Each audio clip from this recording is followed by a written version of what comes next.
Hello, I'm Amir.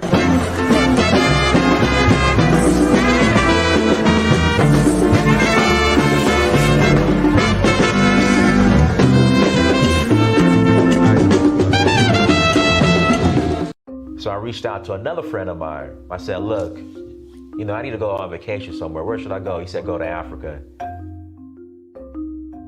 And not only am I going to go, I'm going to explore a new country. So I went to Tanzania, South Africa, Namibia, Mali, Senegal, Morocco, Liberia, Namibia, Kenya, the Voodoo Festival in Ouida, Gambia, Togo, Cote d'Ivoire.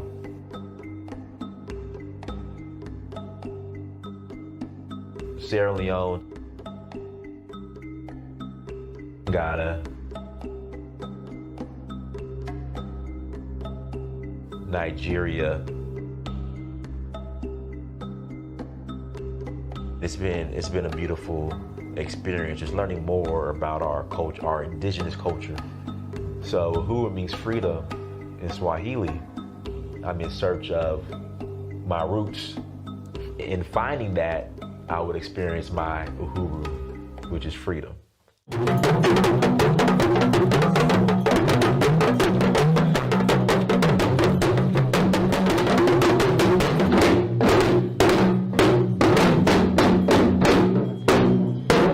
Till next time, Amir. I'm out.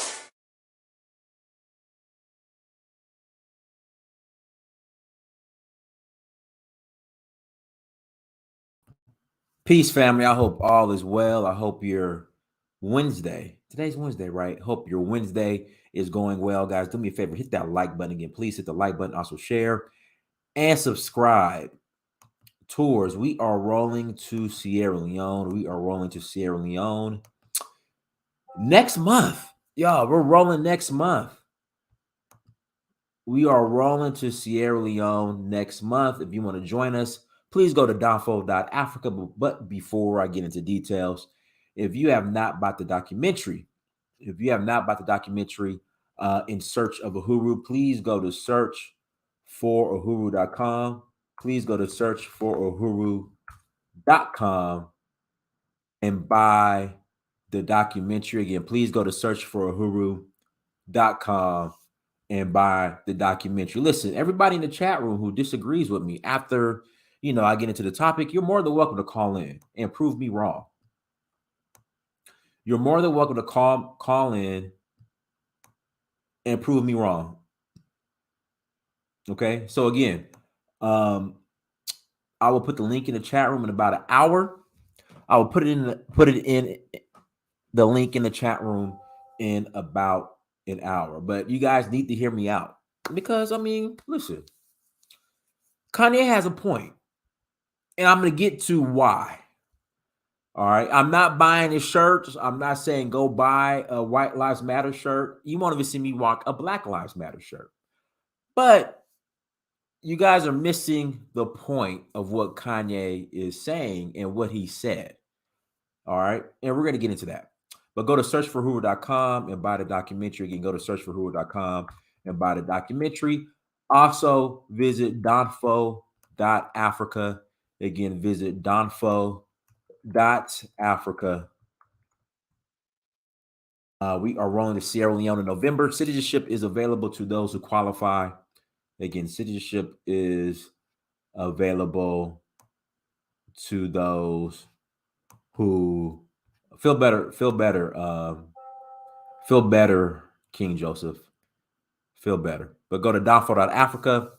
We are rolling to Sierra Leone in November 20th through December 3rd. And citizenship is available to those who qualify. Again, citizenship is available to those who qualify. Hit me up to learn more about how that works. Go to donfo.africa. All right, let's jump into the topic. All right, let's jump into the topic. So we all know Kanye West, Candace Owens, the White Lives Matter t-shirts. Okay. I get it. Some people are upset. Some people are pissed off. Like, why in the hell will this white man? I mean, will these two black people, Kanye and Candace Owens, why would they rock White Lives Matters t-shirts? But you guys, like,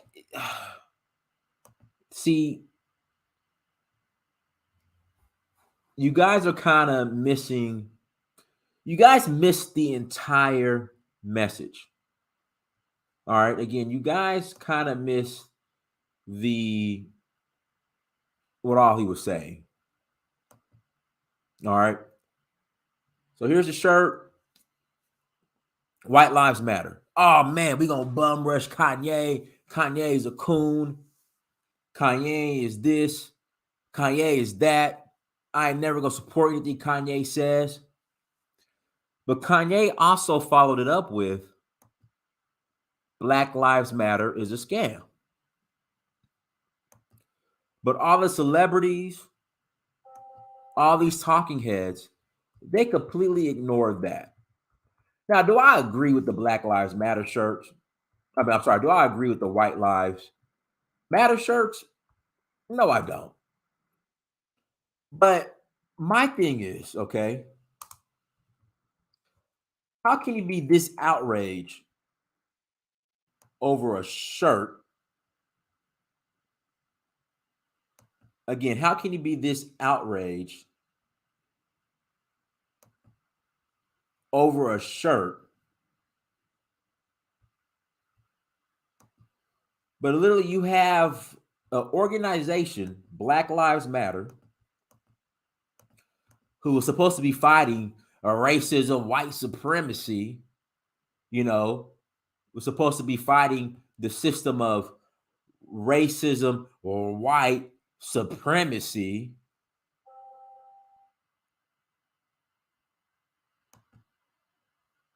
And here's your statement on Black Lives Matter. Here's your statement. Who's supposed to be fighting racism, white supremacy. Meanwhile, this organization, right? And again, I don't agree with the White Lives Matter shirt, but the reaction is very odd to me. And the reason why I say that is because all the people who are coming at Kanye and calling him a coon and to sell out were very quiet and were making excuses on why the Black Lives Matter money that was supposed to be fighting white racism, white supremacy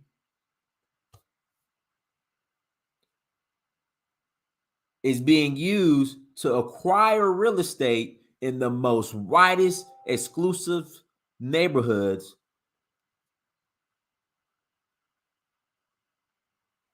that the underserved community that BLM swears they're helping will not have access to. Thank you. Kanye is trolling BLM. That's what he's doing. And I knew from when I first saw the shirts, that's what he was doing. Again, you guys, listen. No. Again, no. You have a lot of people because I was on Instagram and I was reading the comments from like Russell Simmons. Russell Simmons, prime example.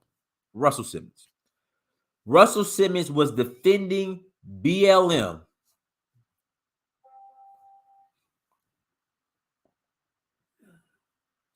Again, Russell Simmons was defending the same BLM. I mean, listen, none of those resources went into the black community. Again, I'm in Atlanta. I'm in a black community. I got people in LA. Where's the $6 million Black Lives Matter community center, that's being served as a resource for black people in the black community? There's absolutely no BLM infrastructure in the Black community. But they took your guys' donate, well, not my donation. Maybe if you guys donated your BLM money to fight the evil system of white supremacy and bought $1 million worth of properties next to white folks.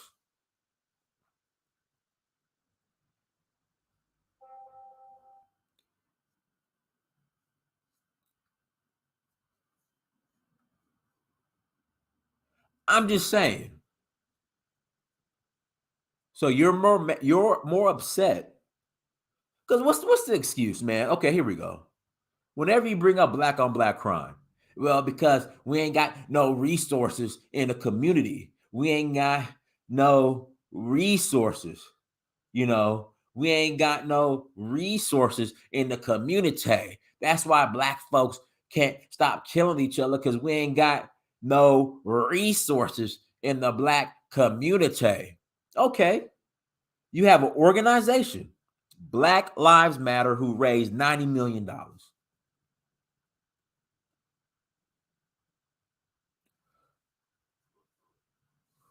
I mean, that's what they say. We ain't got no resource. See, Dynasty, you don't know, Dynasty. You just don't understand. See, black folks kill black folks because we ain't got no resources in the community.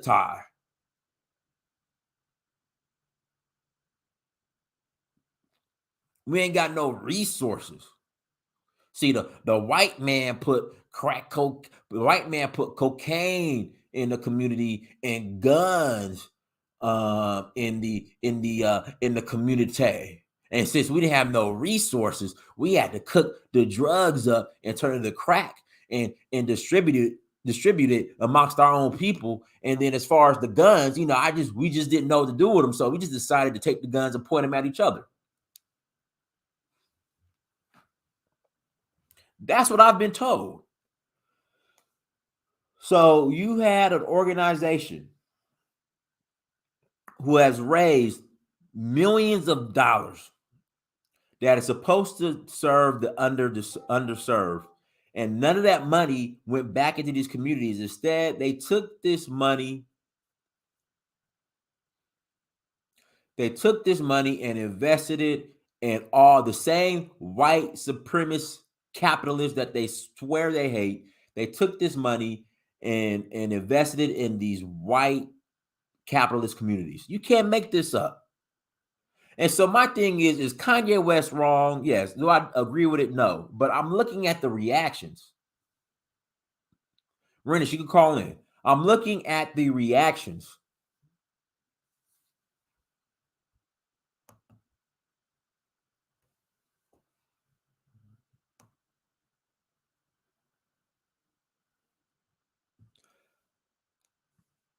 I'm looking at the reactions. I'm like, why aren't you this upset at BLM? Right now, BLM is suing the hell out of each other. There's so much infighting because of the amount of corruption in the organization. They're suing the hell out of each other right now as we speak.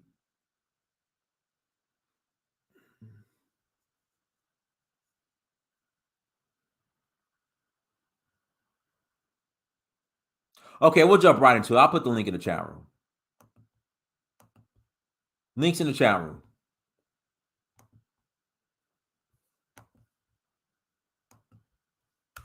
Links in the chat room. Call in. But I've been saying this about BLM for years now. I've been saying this about BLM for years now.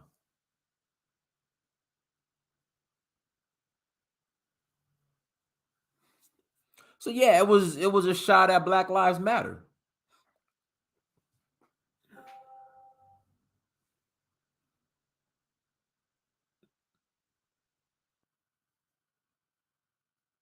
The link's in the chat room. I want to get to one more thing too. Let me pull this up.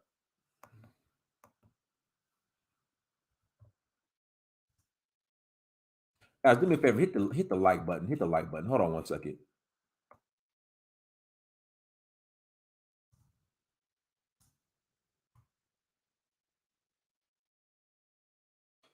Here we go. I want to share this with you.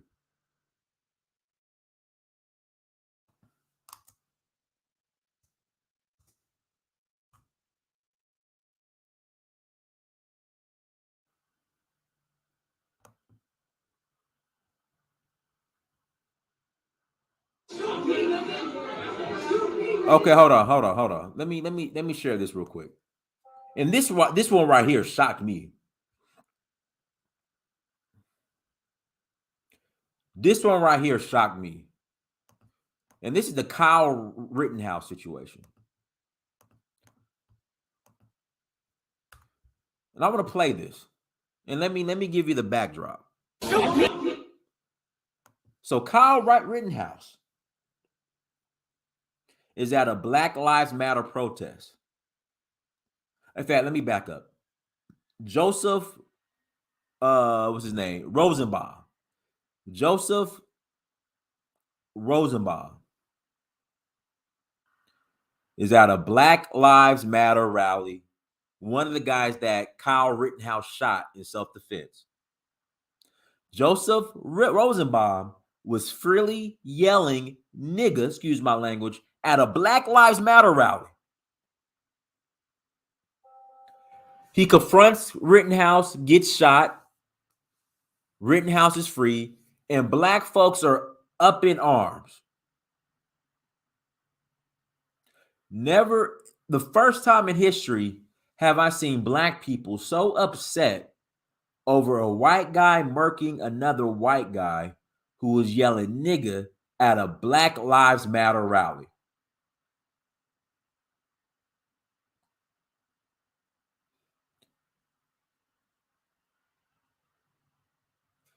Never in history have I seen black people upset and outraged at a white guy murking another white guy. Again, at a white guy murking another white guy, while this white guy was yelling nigga at a Black Lives Matter rally. And black folks were outraged.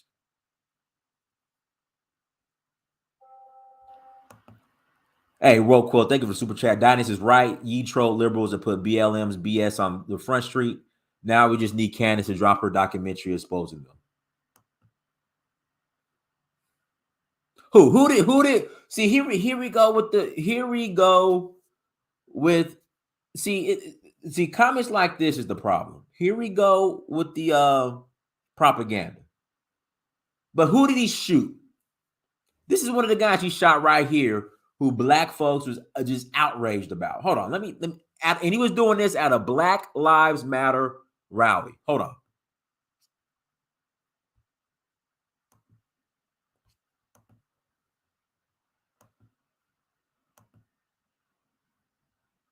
Shoot me, nigga. Shoot me, nigga. Shoot me, nigga. Shoot me, nigga.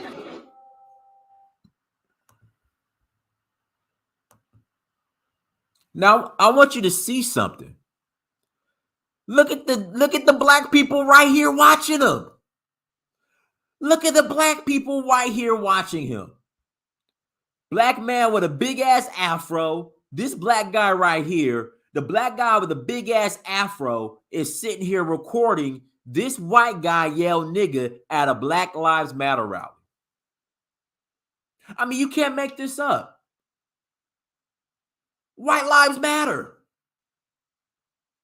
Listen, white lives matter. This white guy is yelling nigga at a Black Lives Matter protest. You got old boy with the afro recording. You got a black guy right here. They didn't do nothing. I'm not making this up. So why are we mad at Kanye? Because guess what? To black people, white lives matter. Let me play it again.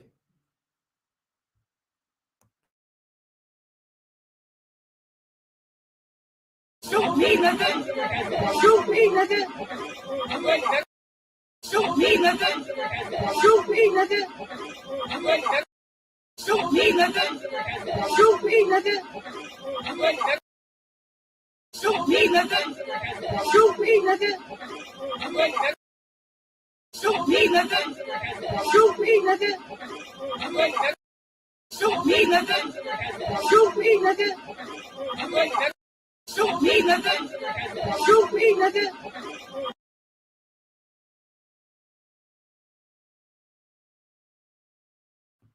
You can't make this up. And he was a pedo. Right, correct, Nook. And he was a pedo. So why are you guys mad at, why are you guys so outraged at Kanye? I seen black folks rushing to defend this guy. I saw black folks rushing to defend this guy. I'm talking about black folks were rushing to defend this guy. Oh, Kyle Rittenhouse is a racist. He's a white supremacist. I'm like, well, hold on. He killed white people. The white people he shot were attacking him. And one of the white guys he shot was yelling nigga at a Black Lives Matter protest. And here we go. Black dude with afro, chilling, recording. You got a black person right here on crunches. Black guy right here doing nothing.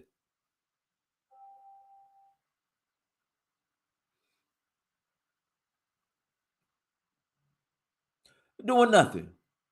But y'all mad at Kanye. But y'all mad at Kanye. If a black man took him out, black people would apprehended that black man. Shut up. Stop it. We just had a black man who was in a black-owned restaurant in LA, P&B Rock. Shout out to Milk's dad for the super chat. We had a black man who was with his baby mama, his girlfriend, in a black-owned restaurant. I'm gonna get into that too, and I'm gonna let the guest on, but I gotta get into something else. A black man who was in a black-owned restaurant who got murdered by a black family. A black family, stepmom, dad, and son were behind it. Black folks didn't apprehend him. It was the police, because black folks have a no snitch policy.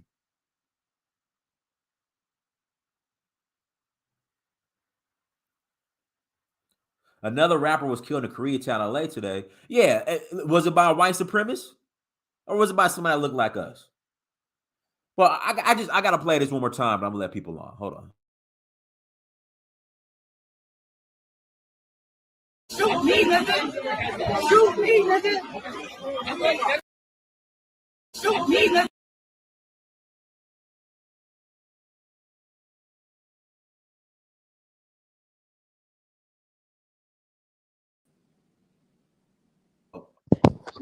Go ahead. Greetings. Can you hear me? I hear you loud and clear. Go ahead. Yeah, I think first and foremost, shout out to you. I appreciate your channel, what you do, publicizing Africa, encouraging journeys over there. I'll just say on this issue, I think first and foremost, I personally stopped taking Kanye serious around the time he said slavery is a choice. I think that's more insulting than this White Lives Matter, but I think it's part and parcel. You know what, Shiva? I was going to get to that too. He has a point. It's wrong, but he has a point. But this is what I wanted to point out. So the person people have been replaying that interaction between Kanye and Van Jones. Yeah. What people are overlooking, right? Okay, what Kanye said insensitive, yes, right? I admit what he said was insensitive. But Van Jones at the time and where this interaction took place was at TMZ. Van Lathan was at TMZ. TMZ is a gossip, satire, put out all types of gossip, tear people down. media outlet, and they primarily go after black folks. So you have a guy, I mean, again, I don't agree with what he said. I think it was wrong. But it's just people are like trying to make Van Lathan this hero when he was working for TMZ. But go ahead. Yeah, I mean, I have my issues with TMZ. I think it's a circus show, but I think the merit of what Van was saying was genuine, and I think it was accurate. Um, so, I mean, that was deeply insulting what he said. I think it was Right. insulting to our ancestors, and I think collectively we shouldn't let those things sort of get a pass. Now, this White Lives Matter, I think my principal issue is the conflation. I think you're guilty of it too. Um, I think we have to understand we have the Black Lives Matter as an ethos, as a war cry, if you will, as a reaction to the historic subjugation of Black people in this country, which in itself I think can exist autonomously from the organization, which I agree. From what we're finding out, the organization is corrupt. They had no real genuine intent to aid Black folks. From my understanding, there were the survivors of Black people that were killed. That were some of the principles that were sort of challenging where the funding was going. So I think two things can exist at the same time. That the mantra, and I think that's how we have to look at it, Black Lives Matter, needs to be a consistent, sort of pronounced idea in the collective psyche of the US and globally. And I think what he did was just a poor attempt at shock value to detract from that. Again, if you have principal issues with the organization, fine, rail against that. You know what I mean? Go, and, and this guy's a billionaire. He's a musician. He has the bully pulpit. He can sit. He can go on IG Live. He can give an interview, and he could spend all day sort of deconstructing why he feels the organization is garbage, which it is. But I think for him to then go and parade White Lives Matter next to Candace Owens, and we already know her resume. A broken clock's right twice a day, so I know certain things she says does make sense, but she also attacks low-hanging fruit, so I don't give her much credit. But for him to posture himself with Candace Owens and then parade of White Lives Matter, I think again it's deeply insulting to Black people as a collective, our ancestors, and I'm not one for cancel culture, but at a certain point, I think we need to make certain personalities like these and antics like these persona non grata within our community. Yeah, but Shiva, but the thing is, the reality is, you're right. You do Black lives do matter. You do have the mantra of Black Lives Matter. But when you Google Black Lives Matter, what comes up? Those women come up. The organization comes up. So I get what you're saying, but that organization is attached to that hashtag. It's just is what it is. So, for instance, I guess a useful analogy, loosely, we have Steve Bannon, who's just been indicted for uh, um, stealing money under a campaign of Build the Wall. Right? Look how the white folks deal with it. They're going to throw that fool in jail. Who knows? If Trump gets the opportunity, he might pardon them. But I guarantee their fervor, their zeal to build the wall still maintains. They're able to construct the dichotomy and say, okay, he under that banner exploited us. You know what I'm saying? Took money, so forth and so. We dealt with him, but guess what? We still want to build the wall. That doesn't deter. But Shiva, they did build the wall, or they actually got some stuff. Like the wall has been somewhat built, though. That's the thing. Well, There's no Black Lives Matters institutions in these communities. None. Well, here's the thing. I agree with you, but I just think we need, as intelligent people, to be able to maintain two concurrent ideas, right? So, yes, the organization do away with that, but I think what he did, and I think ultimately it was his failed attempt at damage control for him to say, "Oh, it's the organization I'm going after," and blah blah blah. I mean, Nah, man. Like I said, when you say Black Lives Matter, it's the organization. Like again, we understand Black Lives Matter and it should be separate from the actual organization that is a hashtag. But I'm sorry, when you say Black Lives Matter, here goes another one. Make America Great Again. MAGA. When you think MAGA, you think Donald Trump. You think Trump supporters. You think MAGA. But if I say okay, here we go. If I say make America great again, hey man, let's let's make America great again. People are gonna attack. Oh, you Trump supporter. You you far right Trump supporter. No, well, hold on. No, just let's make America great again. People aren't going to see that. So MAGA is attached to Trump the same way Black Lives Matter is attached to the organization. It's just it's what it is. well, in the same vein, if I was to continue with that analogy, if I then wore a shirt that said, "Let's not make America great again," that would engender, I think, discontent from the entire political spectrum, right? Because it's nonsense in the sense that even I don't think it's even a useful protest, because at the end of the day, white lives matter. You're stating an obvious. That's saying water's wet, ice is cold, the sun is hot. There's never been an instant. So even if I accept the premise that what he was doing, it was in protest of Black Lives Matter, I think what he did failed, because this notion of white lives matter, it by its very nature, it looks absurd on its shirt, because even I've seen white folks that thought it was absurd, because there's never been a time in human history where white folks have been in deficit in any way, where their lives have not mattered. So even that, it's not even thought-provoking, it's not genius, it's not brilliant. To me, it's poor shock value and gimmick. And I think it detracts from his art. I think he's relatively expert at his artiste, and I don't think he needs to involve himself with these gimmicks and shock value. But by his own admission, he's bipolar, and I'm not, you know what I mean? I'm not trying to disparage anyone dealing with mental health, but we need to understand this is someone that is unstable, mentally unstable, and they have what they do is amplified. They have a megaphone, and I think we need to analyze him in that context for the most part. John, go ahead, John. Unmute yourself. Hi, Dynas. Thanks for having me on the show. Big fan of you.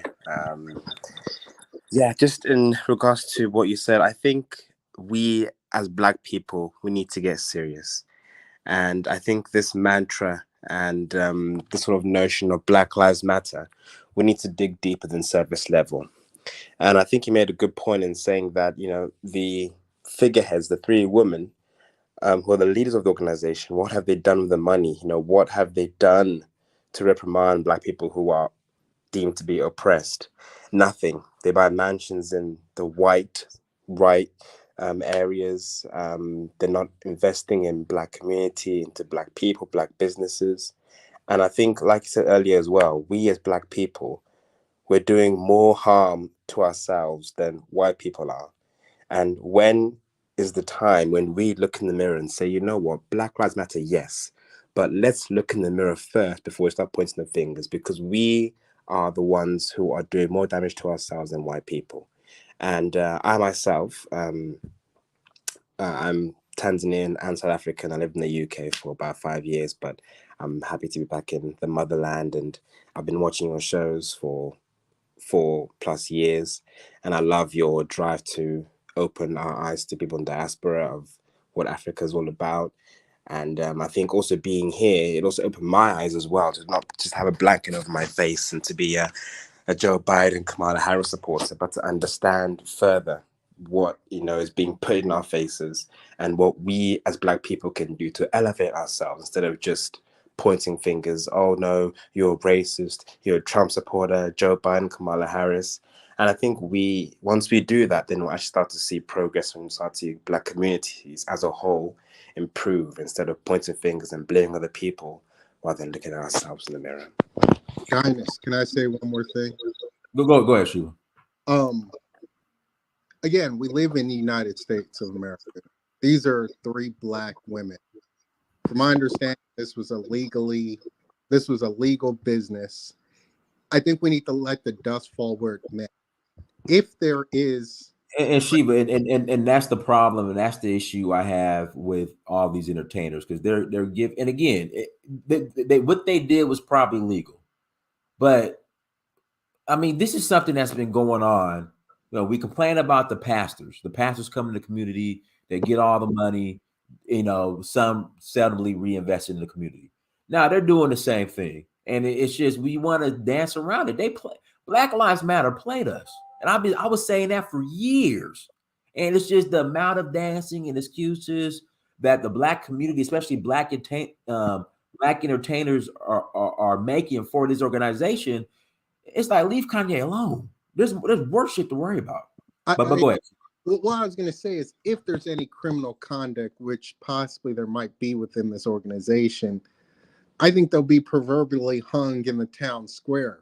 I think they will be met with criminal charges and they will be prosecuted, etc. Again, I just think multiple things can be true. The organization is garbage. The mantra has some sort of social utility. What Kanye did, I don't think what he did spurned any genuine dialogue. And again, I relegate it to more antics and gimmicks, shock value coming from an unstable personality. But I think, Shiva, we need to be better than that. I think we need to look past, this weak emotion, should I say. We can't be affected by something like that. I think we have big issues that need to be addressed. I think we as Black people, as a community, we can't be sort of drawn away from the critical issues that we can look at and solve internally. Because you'd think what Kanye did probably was murder the whole of Brooklyn, but he just made a statement, which right or wrong, he has his own opinion. But let's not now focus on that and not really deal with issues that we as Black people can resolve in our community, so that we don't get offended by such statements. Well, I give Black folks more credit than that. I don't think it's going to detract from our ability to progress, but I do think he is in a role of leadership. I mean, the dude ran for president. The dude, whether we like it or not, commands a certain audience, has a certain degree of social currency and power. And within that comes responsibility, whether he likes it or not. All right. Remind you, this is the same guy. I don't know what day it is, but he claims to be Christian. Right. So there's a certain conduct that, from my understanding, that they're subject to operate with. So does this comport with his social profile? I think it does with his personality, but I think he's being socially irresponsible. I think he knows what he's doing in a ironic way. I ultimately think the guy is a megalomaniac. He's a narcissist. He cares about himself, and that's it. He'll use his children for publicity, his wife, you know what I mean? So again, that being the case, I find it interesting when people do all the mental gymnastics trying to salvage or redeem anything he does on a public stage. I agree, but I think that's when Dynast was trying to say that we need to be careful to stop worshipping these celebrities, and stop putting such high value, because when we do that, we'll be let down, as we've seen from many Black people in the same industry. They have sold out and they do things which, agree or disagree, that's up to you. But we need to stop this sort of worship and heroism of Black entertainers, because sadly they're not on the same page as we are, most of them, unfortunately. That's the reality. But they're not exempt from accountability to their community. When he was going through it with Kim 2 weeks ago, But Steve, but this is the issue with the black community. So I've called out Joe Biden instead of wanting to sit down with black intellectuals. Instead, he chooses to sit down with Cardi B. And if you understood the amount of excuses black folks, the majority of black folks, the black collective were making for him wanting to sit down with Cardi freaking B, I mean, it's just, listen, I hear what you're saying, Shiva, but black people only understand celebrity. That's all they understand. They only understand black people in America only they don't understand intellectualism. They don't understand our intellectual our thought leaders. They understand celebrities. That's all they understand. So we just got to be honest. Again, black folks were defending Joe Biden sitting down with Cardi B. Joe Biden saying, if you not black, I mean, if you don't vote for me, you not black. And black folks still bum rush the polls to go vote for this guy.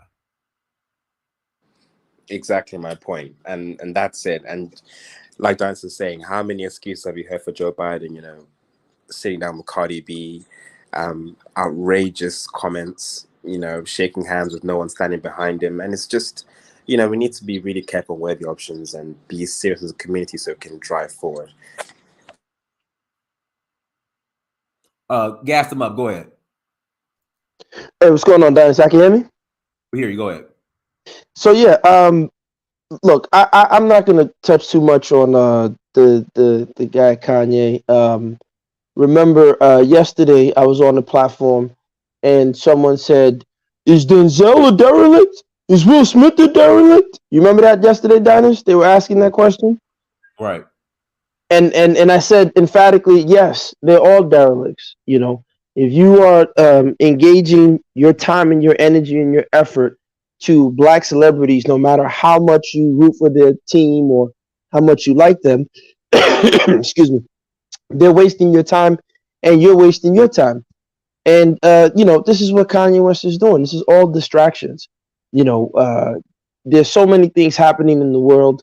The United Nations was just telling the Federal Reserve Bank about raising interest rates, that's causing a problem. There's so many more important things, and people care, they care or give two damns about what Kanye West is doing. I just hope that one day, black people around the world, but particularly in America, can let it go. But I'm going to say this, and I'll stop. I said this on another platform, and I'll say it again. When I say, when Gas Them Up says that there is no culture, no one is saying that the black people in America, whether it's FBA, ADOS, or what have you, want to define yourself. It's said from a perspective of just pure analysis. Black culture in America is not something that is derived from the people. It's something that's derived from industry. So if you look at it, the media industry creates black culture. And the truth of the matter is black people in America don't control the media, nor do they control the media industry. So when you look at whether it's so-called hip hop or rap music, R&B, if black people controlled the culture, then you wouldn't see Hot Girl Summer. You wouldn't see Meg Thee Stallion. You wouldn't see NBA YoungBoy being representatives of the behavior and the image of the black community, or Cardi B. But the fact of the matter is, what America does is it creates these industries, puts black people at the forefront. So like the brother was saying, Kanye West is influential, he has social capital and all this other stuff. And that's the neat trick that they do, right? So white people are not going to look to Taylor Swift as a model or as a template for behavior or for, political, direction or economic focus. They're not going to look to Taylor Swift or Brad Pitt for any of those things. It's just purely entertainment. Whereas black people will sit down there and go to a Revolt summit and listen to a bunch of freaking useless morons give you financial gain. When you can sit down there and listen to people like Sam Zell, you can listen to Warren Buffett, you can listen to Mike Milken, you can listen to Charlie Munger, white guys who have already broken the code and become billionaires and given away free game. You can watch interviews with Dangote. You can watch interviews with Robert Smith on how to actually make money and how these guys are investing and things that they're doing. But we're going to sit down there and listen to useless morons. And so that's when, so when Gas Them Up comes on there and says that there's no culture, it's not an insult. It's like, look, divorce yourself from these people. Divorce yourself from black industry, black media industry. Get rid of them. Throw them in the trash can. You got the girl, I don't know, Dynasty, if you saw, she says, I'm F. I know there's one Glorilla, and then there's the other girl who said she got killing on her mind. She's baby daddy free. She's going to the Planned Parenthood, the abortion clinic. Did you see that video? Yeah, so I want I want you to call in because I want to address this. Here the F he goes. There was a black culture before the industry. And this is my question to, and I'm Black American. So when I go to Nigeria, if I want to experience Yoruba culture, I could go to Osun State. I go to Osun. If I want to experience Maasai culture, I could go to not Serengeti, but Kiseri, I think it's called. If I want to experience Ashanti culture, I could go to Kumasi. If I want to experience Wolof culture, and to be honest with you, I really don't have to go that far. I'm just saying, what city would you say right now in America, for Black America, that I could go to and experience so-called Black culture, and what would that consist of? They're gonna probably tell you Atlanta. That's the closest No, place, I right? live in Atlanta. It's the soul.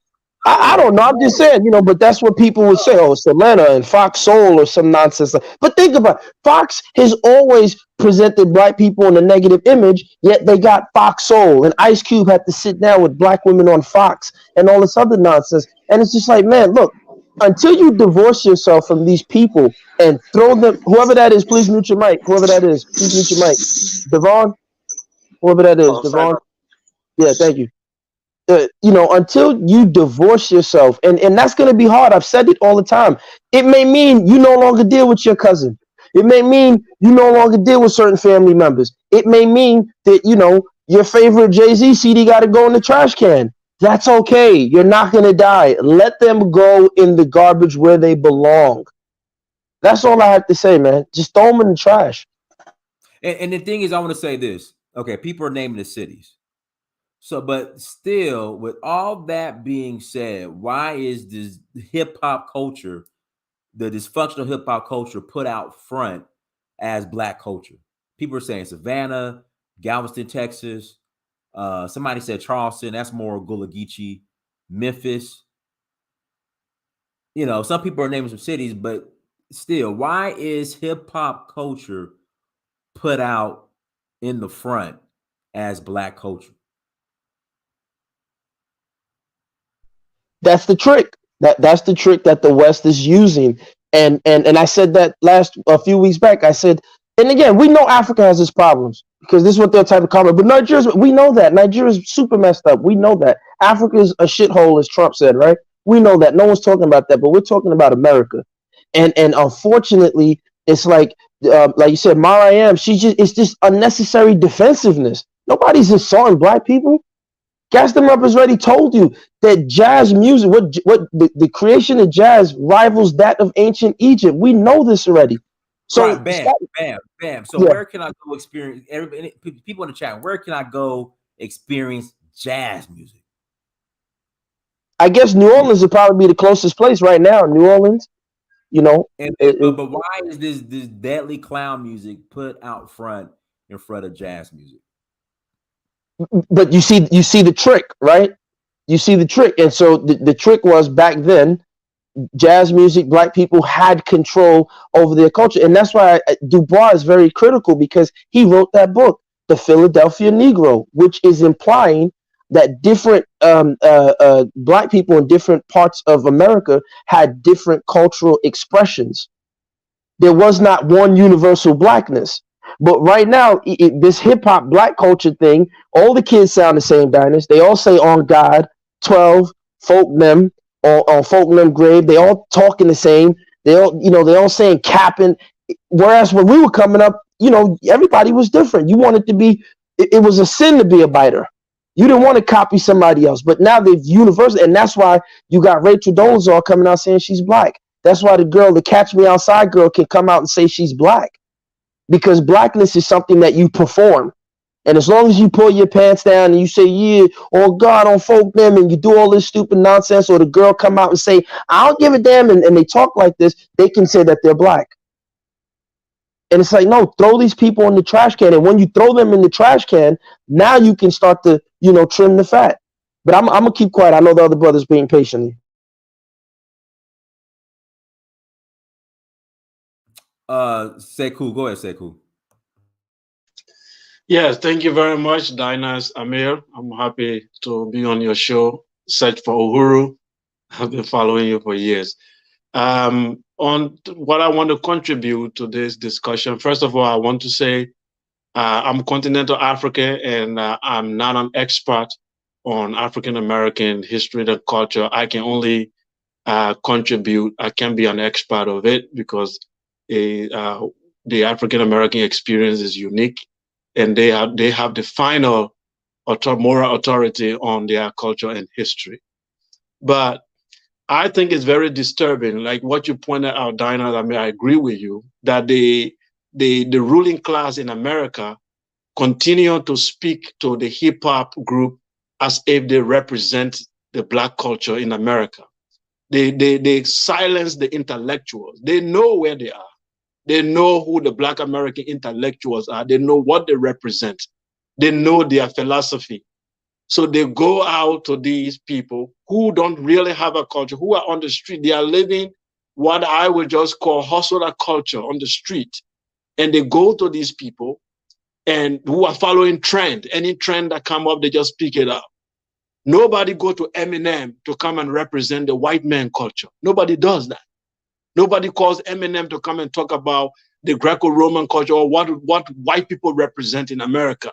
Why do they go to strippers and hip hop rapper and then bring them to represent Black America? I think it's a deliberate action to destroy the consciousness and the culture of Black America, who have contributed so much to America. And I think one of the disservice that have been done to that community is the failure to build a Black city. It was a big mistake. I don't want to blame the white man or whatsoever because he has done what he has to do. And that's what he was meant to do, is to stop it from happening. But that dream should not die. Harlem dream should have continued because the legacy of Black America influenced the entire world. If I am speaking to my child about Black American culture, I begin, first of all, with a struggle against slavery, the resilience to stand up for human rights, the fight, the civil rights movement. Everywhere in the world today, when people speak of civil rights, democracy, and freedom, they have to quote Black Americans. All the Asians and we, the immigrants that come to America, all the freedom we enjoy in America, it's not the white man who gave it to us. The Asians, everyone, the freedom they enjoy. It's not the European who gave it, the Black American struggle. But that is not never mentioned. Only Martin Luther King and then one day celebration, that's it. But the entire struggle that brought about freedom in America, the American brag about so much, is the Black American struggle. That is being silenced, and as if that freedom was given on a platter of gold. So I think it's a disservice, and those who are fighting for the cultural movement have to continue, and the need for Black American city must continue because it's necessary. One example is this African American museum that Obama built. That should have been the project that the community should have done. Maybe the government could give grants, but the African American community should have built their own museum and be able to and build it in a Black community, not for Washington. Build it where Black people are a lot and be able to portray their history, their contribution to universal civilization, not for the pleasure of Washington, but for their own preservation. I think that should have happened. And what Kanye West has done, I think is very dangerous.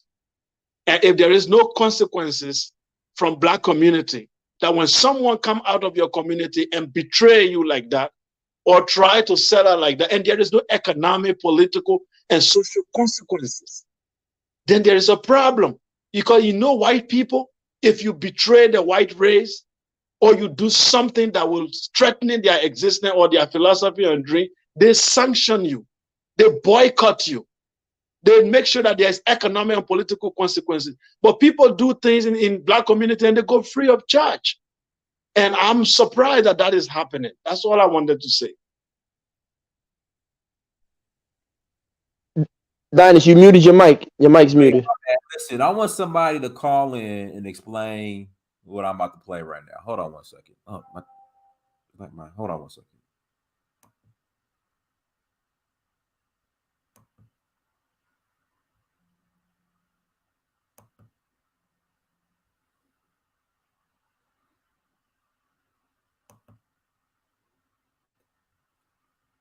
Here we go. Here we go, guys. Is this black? This is hip hop. This is hip hop. Hold on one second. This is the only. This is how comfortable. Because this is the point I'm trying to say. There's just no. Let me play the video. Let me play the video. Let me play the video. Let me play the video. Hold on one second.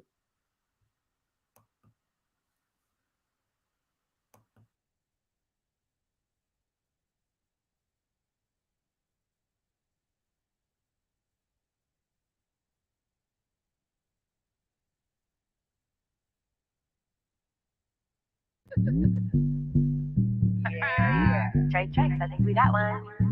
It's voting season, bruh. No voting, no loving. No voting, no touching. No voting, no nothing. No voting, no fucking, no voting, no fucking. No voting, no loving. No voting, no touching. No voting, no nothing. No voting, no fucking, no voting, no fucking. BLK app looking for some action. Swear the homie Scott was heavy.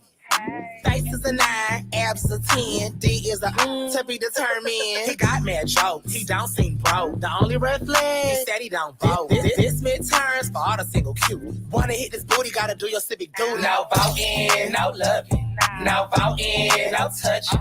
No voting, no nothing. No voting, no fucking, no voting, no fucking. No voting, no loving. No voting, no touching. No voting, no nothing. No voting, no fucking, no voting, no fucking. Yeah, don't stop now. Stuff my ballot box again, but my homegirl through. Put the body in Protestant. That was fire, Dynast. I'm gonna do the Afrobeats remix. No voting, no loving, no voting, no loving, no voting. Listen. I want black hip hop is black culture to call in. I want hip hop is black culture to call in. I want, Kanye West is the problem. How can you be mad at Kanye West for a White Lives Matter shirt? Meanwhile, we got no vote, no voting, no fucking. This is how the Democratic Party engages the black community. But y'all mad at Kanye West. But two right two wrong don't make a right, Dynast. I understand, but come on. Y'all mad at Kanye, y'all mad at Candace. Yeah, but brother Sekou, listen, Kanye didn't do anything wrong. He has a right to say whatever he wants to say. He's his own person. He can say whatever. Who cares what Kanye says? We need to get rid of. Look, I'm tired of black people caring about celebrities. Why can't we let them go? I mean, it's like, is it a sin? Are we cursed? I want to address a comment in here. This is the problem. The Democratic Party has been doing this for the past 2-3 elections, and y'all still go vote for them. And they get more disrespectful every year. A couple years ago, it was bring your booties to the poll. Now it's this. Listen, Joe Biden decided to sit down with Cardi B. Not a black intellectual, Cardi B. And then listen, when the so-called black leadership came in the building, you know what Joe Biden told them? Listen, go talk to the Hispanics. Y'all go talk to the Hispanics. I gotta go. But y'all continue. So this is who you guys continue. Whatever. Okay, Kanye's pandering to racist white grievous politics. Well, who is this? Who is this pandering to? It's not even pandering anymore. And you got to go to the video and read the comments. Anyway, let me bring Elvis in. Go ahead, Elvis. Yeah, thank you, Dynast. And shout out to you, Sekou. Sekou has a show on Focus on Liberia, Roundtable Africa. I think he does a great job on that platform. Liberia. Okay, I gotta come. Elvis been inviting me to come over to Focus on Liberia. I need to come over there. Yeah, I just left one. I just did one program an hour ago. Yeah, and let me just say this, man. It really, really boils my blood when I hear guys them up on this platform continue to bash African Americans. That shit is so trash. This dude is a closeted, hater of African American culture. You know, it pisses me off. Really, that's why I've been itching to call in on the show, because every time he sneak dissing African American, he's talking all this nonsense when and then he refuses to look at himself in the mirror. Some of a people's culture is a totality of the people. It's not just part of it. And Donis, I think you do a disservice on this platform when you always try to put the microscope on the negative. Talk about Austin, who represents African American culture as well, the Secretary of Defense right now, a brilliant military mind. That you got to balance these things out. You got to balance it out. That represents who? African Americans. He's the How? Lloyd Austin. He's Who is the Secretary of Defense right now, a he? He 4-star don't general. represent me. He don't represent me. He don't Why represent why me. not? Is he not black? You see what he's doing in Ukraine right now? You see how they're propping that war up? Oh my gosh, Donis. I mean, you listen. You see what they're gonna do in Africa? Yo, You see what's on American, the way for that Africa? the mistake you're making, Donis, you're trying to separate American culture from African American culture. Elvis, let me tell you what's coming down the pipeline for Africa. It's already been passed. If any African country is caught in bed in Russia, America's coming in. It's already been passed. And you know who passed that? You know who brought that bill up to Congress? It was a black man. These people don't represent me. So the people who you disagree with politically don't Listen, represent you, right? these people don't represent me. They're all part of Listen, African American culture. You don't You can't represent separate. that ain't African American culture. That's an African American filling a white role. Which listen, I have no problem. Listen, here we go. You're confusing having a job with black culture. He has a job. He works for the government. He's a government employee. Right. Can I say something? Oh, I'm gonna say something after you because Elvis was out here throwing shots at me. Let me get my points across. Elvis. He's a government employee. That's not black culture. Let me get my points across, Dynas. Let me get my points across. You should have did that in the beginning instead of talking about gas. Yo, shut up, dude. You've been on here babbling about. You sound like you like me, man. You sound like you like me. That's a little dangerous. I mean, I hope the people on this platform really peep your game, because you're really a hater. After you say all this BS, then you're gonna say, "Oh, no hate, I love African Americans, no hate," but you talk all that shit. You know, Dynas. For me, I like your platform, but I don't like when a platform is skewing one way, because you always highlight the negative of your culture. There's a lot of positive there. There's a lot of positive. You got to balance it out. You got to balance it out. Well, you brought up the Secretary of Defense, who has a job for the government. How's that black culture? How do you think he got that job? It was years of being an excellent military officer. That's how he got that job. So you got to show. You started doing a series on your platform about black excellence. Do you show? You should do a show on him. For what? Because he represents black excellence. You know what I mean? That's just one example I'm giving you. I just thought about that name because I think he's done a great job to get to that position, right? But the point that I'm making, Don, is hip hop alone is not black culture alone. Rap music, ratchetness, it's not black culture alone. There's a whole nother side to it. Nobody said that.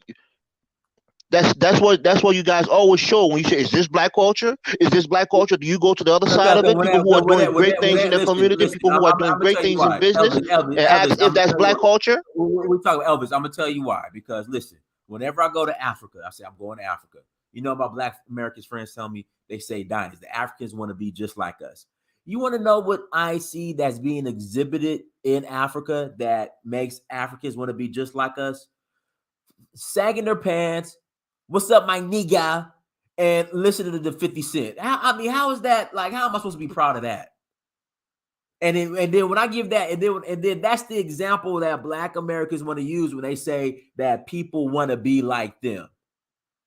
Not the builders, not the entrepreneurs, not George Washington Carver, who created 1,000 ways how to use a peanut. Not that. It's we see these Africans listening to rap music. It's saying nigga and wearing and sagging in their jeans. Oh, they want to be like us. Like who's proud of that?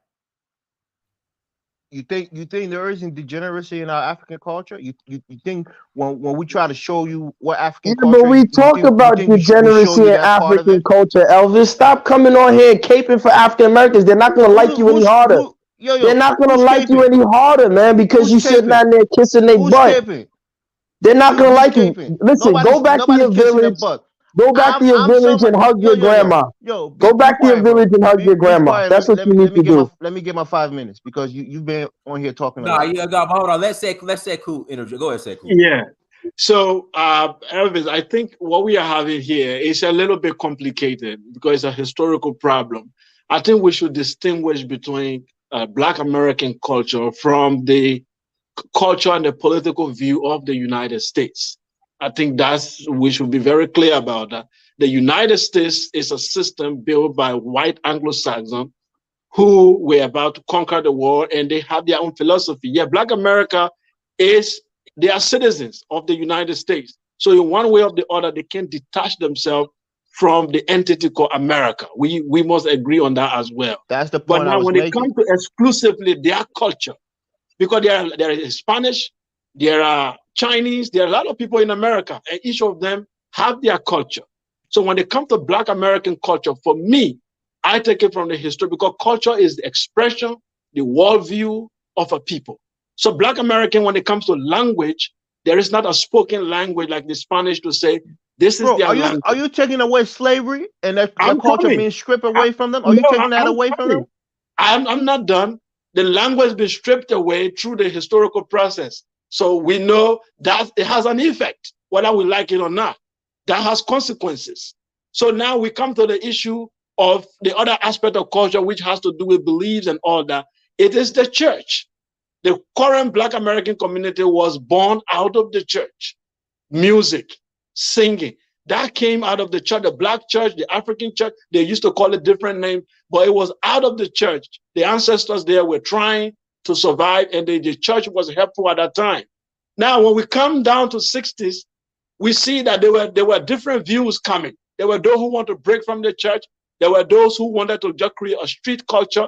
There were those who wanted to go to Islam. That's where the Nation of Islam came in and said your real culture is those who wanted to go to Judaism. So there was clash. We have to agree that there is clash, and you cannot pinpoint one thing and say this is exactly the Black American culture because the clash exists even among them as to where direction to go. Some say they are Moors. Some say they are Jews or Arab, Hebrew, Israelite. Some say a lot is going on. But what the scholars have been able to push them toward, for me that I know of, is the Afrocentric culture, which is not what other people think, to say you must go back to Africa. No. To say the classical culture of Black America has its roots in Africa, but then it has its own unique elements to it in America. And when we want to appreciate it, we have to read the literatures written by Black Americans. Okay, we have to read Du Bois. We have to read all these people and the philosophy. We have to now look at the music as well. Hip hop just came down the line with young people. There are other music genres that they produce. So what Dana Amir is saying is that they put the hip hop in the front. I said that's all that was done, instead of looking at all these powerful other contributions that Black Americans have brought to the table, especially the civil rights movement, the social justice, and all these things that are part of their philosophy. These things have been neglected. For me, I think this is where people should be focusing mostly to see what Black Americans have contributed. But the clash in Black American society. Rock and roll music is the most popular white music. Is it the best white? Is it the most the best representation of white people? No. No. White people go to classical in all music culture. of Greece. Afrobeat is not the best representation of African music, but it's so the most what- popular. So you I want to end with, all of these things look as at, if other cultures don't have the same problems. Yeah, I will end, brother. If you look at The guy is being disingenuous. I just want to conclude. What I want to conclude on is that Black America of today, they should listen to Afrocentric scholars, because the Afrocentric scholars are saying we have to now revive the classical culture of Africa in America. Because the classical culture of Africa is our inheritance. Because if we revive that, because the Europeans always go back to Greece. They always go back to Rome. They don't look at America. Europeans don't look up to America for culture. And America always look up to ancient Greece and Rome as the source of their culture. That's why the ballet is classical music. That's why everything they do, they cite Greeks, not their Celts and Vikings and all the tribes. That's not what they cite. They cite the best, which is the Greek and Rome. So the Afrocentric scholars in Black America, to rehabilitate your culture, we need the best of what Africa has produced, which is the classical culture of Africa. But many people are ignoring this. Are ignoring that they want to be Christian, they want to be Muslim, they want to be hip hop, they want to be a Hebrew Israelite. If we do that, we will be a people without a culture. For me, that's what I got to say. And Lloyd Austin does not represent Black American culture. I disagree with that point. He represents the corporate interest of the United States. He's a part of the culture. Who only represents the culture, not the regular man like you and myself. Only the musicians. Those are the people that represent the culture. Okay, here we go. Everybody who's Black is part of the culture. Okay, WMS Africa 1980. Remember, Obama, a Black man, got one African country to bomb another. He don't represent me. So, what are your thoughts about Obama, Elvis? Like I said, Dinus, you can't divorce yourself from the United States. That's a unique thing about African Americans. They're a part of this country fabric, right? Dinus, do you see what he's doing? Do you see what he just did? To understand it. He said you can't leave the United States. The name American is in the name of the people, right? They're African Americans. So part of their culture so they're is stuck in America. So they're stuck in America. Is that what you're saying? So are you saying they're stuck in America? They've been here for almost 500 years. They're as American as any other. Elvis, I think the problem is you think gas them up is attacking. Listen, bro, you're a hater. I've heard you. You hate African Americans. Yeah, sure, great. If that's what you believe, that's good. That's good. You heard it. That's what you've proven on this platform. Okay, that's good. That's beautiful. That's great. You're not going to do that same old BS where you try to say, hold on. Oh, yeah, no, you're right. You're not going to do that shit with me, man. You don't have to be defensive. You don't have to be defensive. I know. I get it. I insulted. I hate that shit. Okay. You hate it. That's good. Do something. Don't pander to me. Yeah. But listen, what I'm trying to explain to you, I think it goes over your head, and it's sad that Dynast understood it. I'm not saying it. I didn't even hear any of the I'm nonsense talking because exactly. You didn't hear it. You think you're so smart. You think people don't catch the shit that you're trying to say. I don't know anything. You're right. No one sneak this. Like, what are you, a street dude? What are you, a rapper? What are you, a gang rapper? And then you say, don't get me wrong. I love African Americans. Don't get me wrong. But at the same time, you're talking greasy about them. Yeah, great. You think I'm talking greasy? The sad part is Dynast, who's FBA, has never once said Gas is talking greasy about anybody. You know why Dynast started that little Black Excellence series? Because I talked to him on this platform about showing the positive side of African American culture. You see, again, it went over your head. If Dynast is FBA, I'm not talking to you, bro. If Dynast is FBA, and I'm sitting down there telling Dynast things about African culture, personally, I like him, but some of the things. So then, why does he not take? So why does he not say that I'm sneak dissing African Americans? Why are you saying that? You think Dynast don't see it? You think Dynast don't see it? Other people don't see it? Dynast, am I sneak dissing African Americans? Dynast, be real. Dynast don't see your No. You Dynast, you're an FBA man. Have I ever come on here and snuck this or sneak this African Americans? Keep it real. You don't got no sugarcoating. Oh. Now, again, what I said, and that's the first thing I said, because I write down all my points. I came on here and I said, Black people in America have confused industry with culture. So what has happened is they've taken industry, media industry, to represent Black people around the world. That's what Gas was saying. Know culture again, you're not listening. Right? You're not listening. You have the superiority complex. No one said anything about you're saying that where you're from, they have the real. When did I say that? They've never been putting chains for over 400 years. You see what I'm talking about, Elvis? They're not in another man's land. We gotta move on. Elvis, I don't know what the hell you're talking about. Yeah, this is. Thank you. No one knows what you're talking about, Elvis. I don't know what the hell you're talking about. You're your mouth now. All right, go ahead, Chrissy. Yes, hi everyone. I think this can be this is a touchy conversation. I see. Hi, he's Blanchard here. I listen to you too. But anyway, this is a touchy conversation. But I think that the word culture is being tossed around very loosely because culture is more complete than subculture. Like music, it's subculture, right?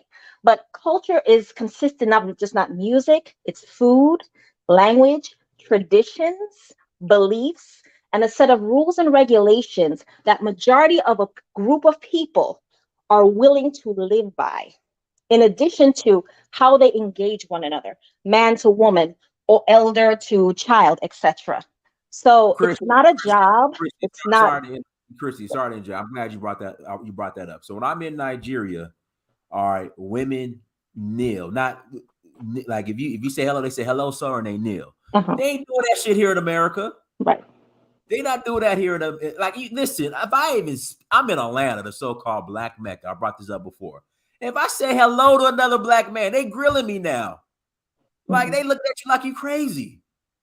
That's why Free Black just laughing. Right. That's what I'm saying, man. The culture is just broke down. Yeah. I'm sorry. And I brought this up back when I moved to Georgia in 2000. You had so-called, here we go. When I think black culture, especially in the South, I think Southern hospitality. That shit don't exist no more here in Atlanta. It's gone. Nope, it's gone in Texas too. Ain't no Southern hospitality in Texas. It's gone now. And listen, Southern hospitality is gone. It's disappeared. But go ahead, Chrissy. And also it's not. Your culture can be born out of your historical experiences. That includes everything that I said, right? It's not a celebrity, and your culture doesn't necessarily have to be your skin. Being black, it's in and of itself is not a culture, right? It's all the things that I talked about that a group of people have in common with each other. In my opinion, I feel like Black American culture has largely been destroyed through integration. That's just where I stand. I hear these conversations, and like when I think of the Gullahs are a complete culture. The Nation of Islam is a complete culture, right? They're small groups, but large scale. We are having these conversations all the time, and if we're having these conversations, then something is missing, right? Because we don't have these conversations about Panamanians or Nigerians or Cubans. There's something that is missing that not hitting the mark of everything that I said. And I think that's where people need to probably get together and say, okay, yes, we know that our grandparents and our great grandparents, within being in and of themselves, there was a culture there. We are not like them. So what happened? Why are we not like them? And then what from the way they lived should we incorporate to be more complete? Because a lot of the things people throw out to say is Black culture is just, it's not positive, so that's just how I feel. Christy, would you say that because there's always an excuse for our bad behavior, because there's a lot of negative things promoted in the Black community, and we don't ever address it? We often make excuses for it. Like, let's take hip hop, for example, and gangster rap. Exactly. We allow hip hop in its gangster form, and the excuses I've heard from this is, well, it's better than him being in the hood, man. We say stuff like that, things that's just negative. So I think the reason why we keep coming to these conversations is because nothing is changing. The negative image is always promoted in our community. No one is tackling it. Not in the media, not no Congressional Black Caucus, not any of our Black organizations or institutions. That's why people are coming to this, because we're getting sick and tired of it. It's bringing us all down. Like, even when I travel overseas, like, I'm getting stereotyped. Like, people think I'm a basketball player. It's just like things when it comes to Black people, it's always and let me interject. I'll let you. And that's why I get pissed off when I hear Black people saying Africans want to be just like us. Because when I'm in Africa, when I see them imitating us, it's the dysfunctional, what up, my nigga, and all that other bullshit. I'm like, this ain't Black culture. Like, why you guys are happy about this? Them imitating this shit? All right, go ahead, T. No, and you're right. And even when we say this is a white person trying to be Black, look at the characteristics of that white person. It's usually some stereotypical African American. Like, they got a Berry Hood dialect, the way they dress, they just look like it's just low class. And that's what Black people have to understand. Like, whatever we are doing in America, it's making our image look bad, and we're sick and tired of the excuses. This is why I think these conversations keep going on. And I'm glad Dynast is addressing that. And yeah, that's what I had to say. All right, let's pass Yeah. it. So I just can I Go ahead, Sekou. Then go ahead, Sekou. Then yeah, we'll I pass want it to to you. agree with that sister. I can't see her name very clearly, but with the C there, she said a lot. I think she's giving up a working definition, and that we can all look at here tonight. What culture is. And it's very, very interesting. There's no need to jump around. If we have a definition, then we can now work from there. Because I am a Mandingo from Liberia. Liberian culture is, I would call what is a European copy or American copy culture for the national culture. But my ethnic group, Mandingo, if I want to marry a lady right now, I don't go to her, I go meet her and say, we're going to get married. I go to my parents. My parents will take up some gift and go to her parents. And there's certain ceremony needs to be done. The two families have to agree. There's a process before the lady becomes my wife. I don't divorce her by telling her, walk out of the door, goodbye. No, there is a process again through family. So I know what my culture is. I know how it is done. Whether I'm in America or anywhere, I know how the courts in America or Canada here tell you, go to the court and just divorce. I know my culture is a process. So I don't necessarily want to follow the national culture. I want to follow my culture, which requires some dialogue, diplomacy, and a process in order to leave a woman or get together with a woman. How to say hello to someone. How to even call a man who is a man and who is a woman. That comes out of my culture. Now what you see on the TV and say there are many binary, there are many pronouns. I don't go by that. I go by my language and my culture. Who is a man and who is a woman? So if you have a culture, you don't have to struggle with what the Europeans are saying. But what the sister said, that the Black American culture has been destroyed. That's why this struggle exists. And we have to admit that was done during the process of slavery and the process we are in. There was a deliberate attempt to destroy it. And that destruction is what we are experiencing right now. If you want to get married to a woman in America, you don't take a goat to her dad and tell her you want to marry her in America. There's another process you have to go through. So right, your culture becomes somewhat irrelevant in the United States because you have to abide it's by not another irrelevant. culture. You don't get married in America the way you get married in Liberia. Captain America, aka Elvis. No, Sekou, you and myself are both from Liberia. No, you didn't listen to what I said. I began by telling you that in Liberia, right, but that's what I'm saying. So that's in Liberia. In America, no, it's different, listen, right? that's the problem. Elvis doesn't know his village. He's confused. These are Africans who hide in America. They don't go to their village. Shut up, dude. I want to give you. Let me get. I started by saying you hide behind the shit that you said. You're a coward, dude. Don't talk to me. There is the state recognizes marriage by going to the court by saying we stand and sign this document that we have a marriage certificate. In my culture, you can do that for the sake of document, but I have to fulfill the traditional right. That's what. Thank you. So you pay her dowry. If you don't pay her dowry, she's not your wife, even if you go to the court. I have to do the traditional right. The European process in the court is irrelevant to me. I would do it to fulfill the law of the land, but it becomes irrelevant in my value. My value. Captain America doesn't understand that. If you pay a dowry in America without going to the court to get married, are you married in America? Do you say that to the Jews? Do you say that to the Jews? No, Sekou. Does he say that to the Jews? Do the Jews get married according to the court system in America? Do the Jews get married to the court system in America?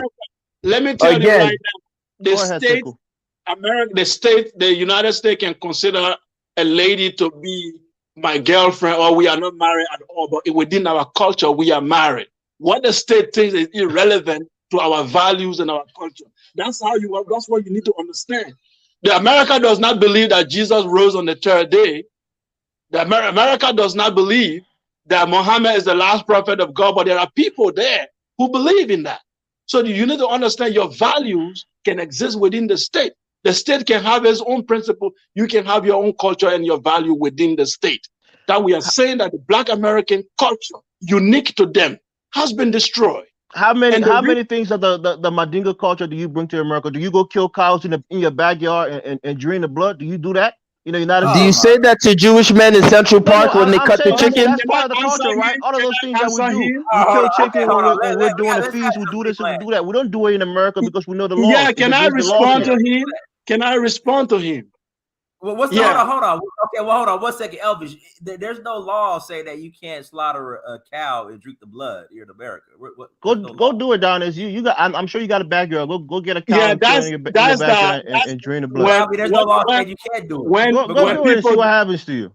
When people do not have an intellectual, when people don't have intellectual response to your discussion, they become condescending. This is what happened. I get it.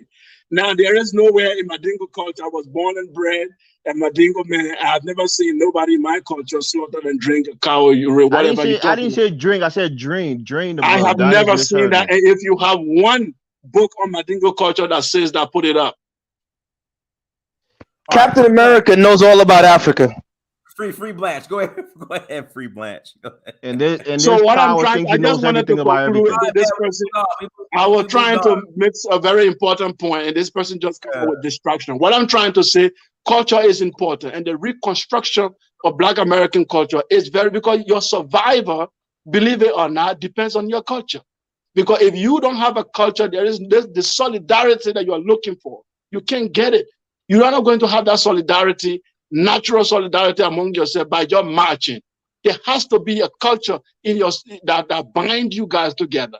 And the reconstruction of your culture is very, very important. So for me, those who are calling themselves Afrocentric in America, trying to bring Black Americans together to kind of reference classical African culture and rebuild or rehabilitate Black American culture, they are on the right path.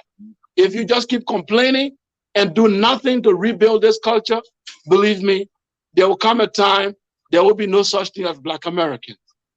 Okay, we'll pass it. Go ahead, Free Blanche. Go ahead, Free Blanche. I mean, my question is, what that has been detrimental to Black America has Black America canceled?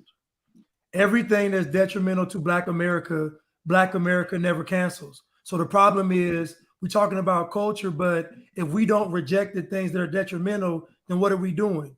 We are allowing a new culture.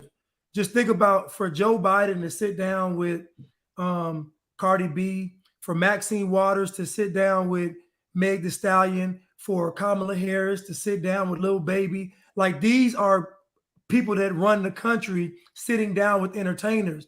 And we got to be honest. What do Black people reject and condemn that's detrimental? The young lady just had a song about abortion. Why is she not canceled?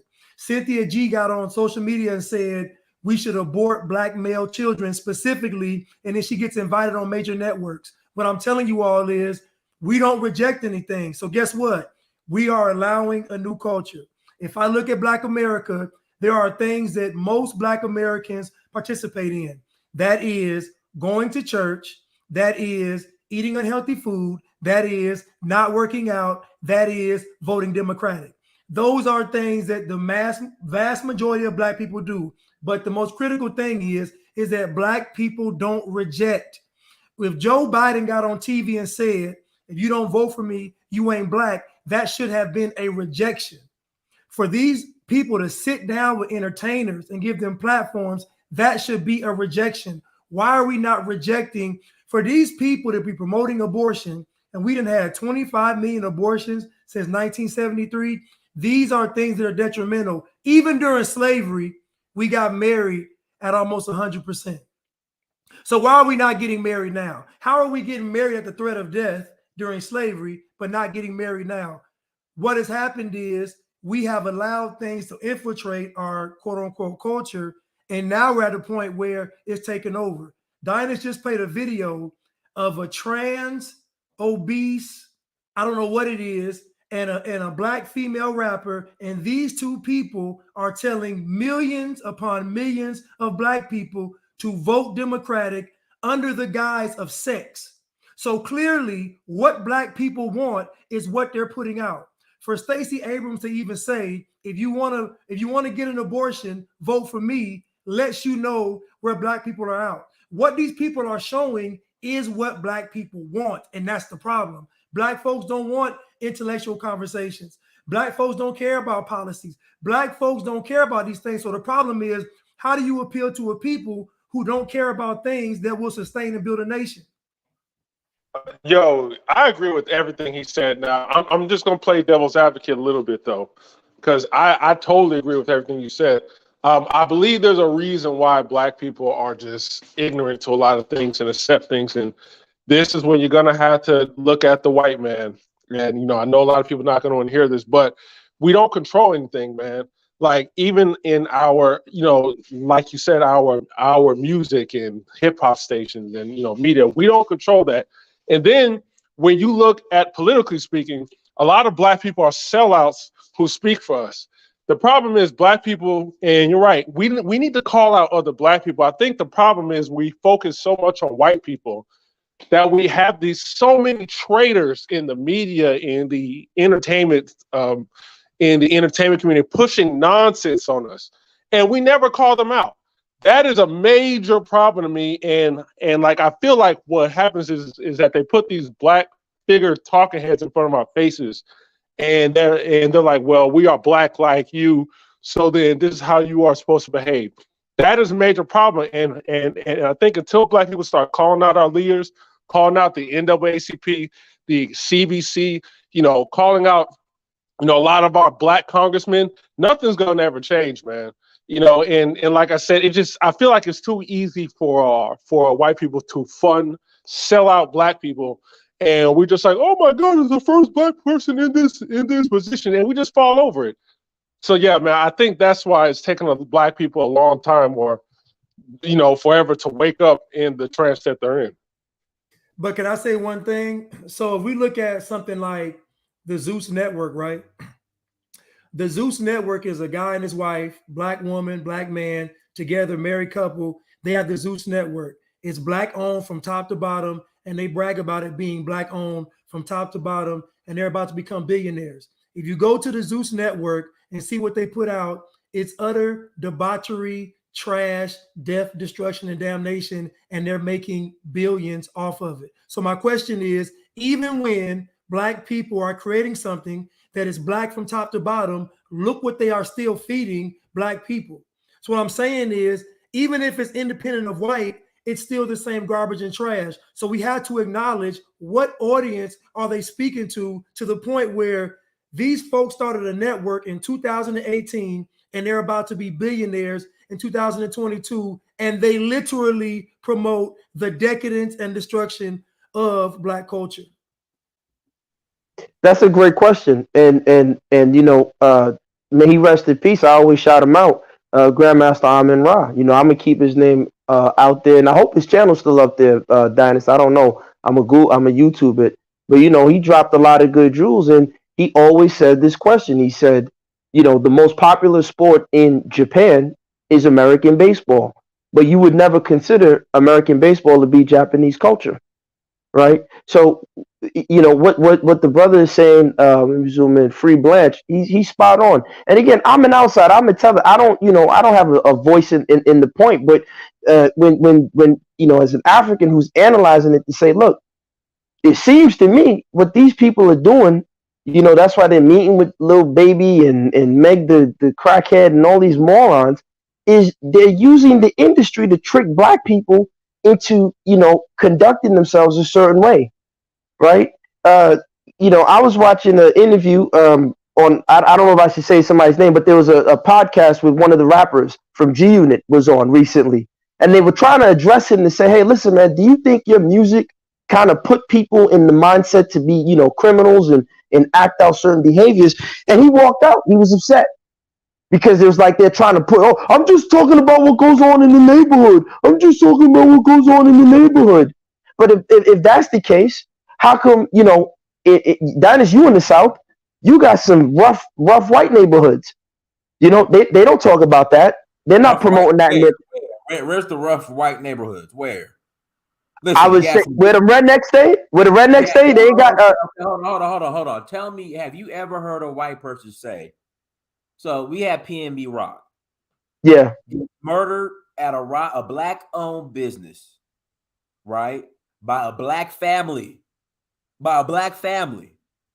You know what Black people said? Their response: he shouldn't have been there. He shouldn't have been eating there in that neighborhood.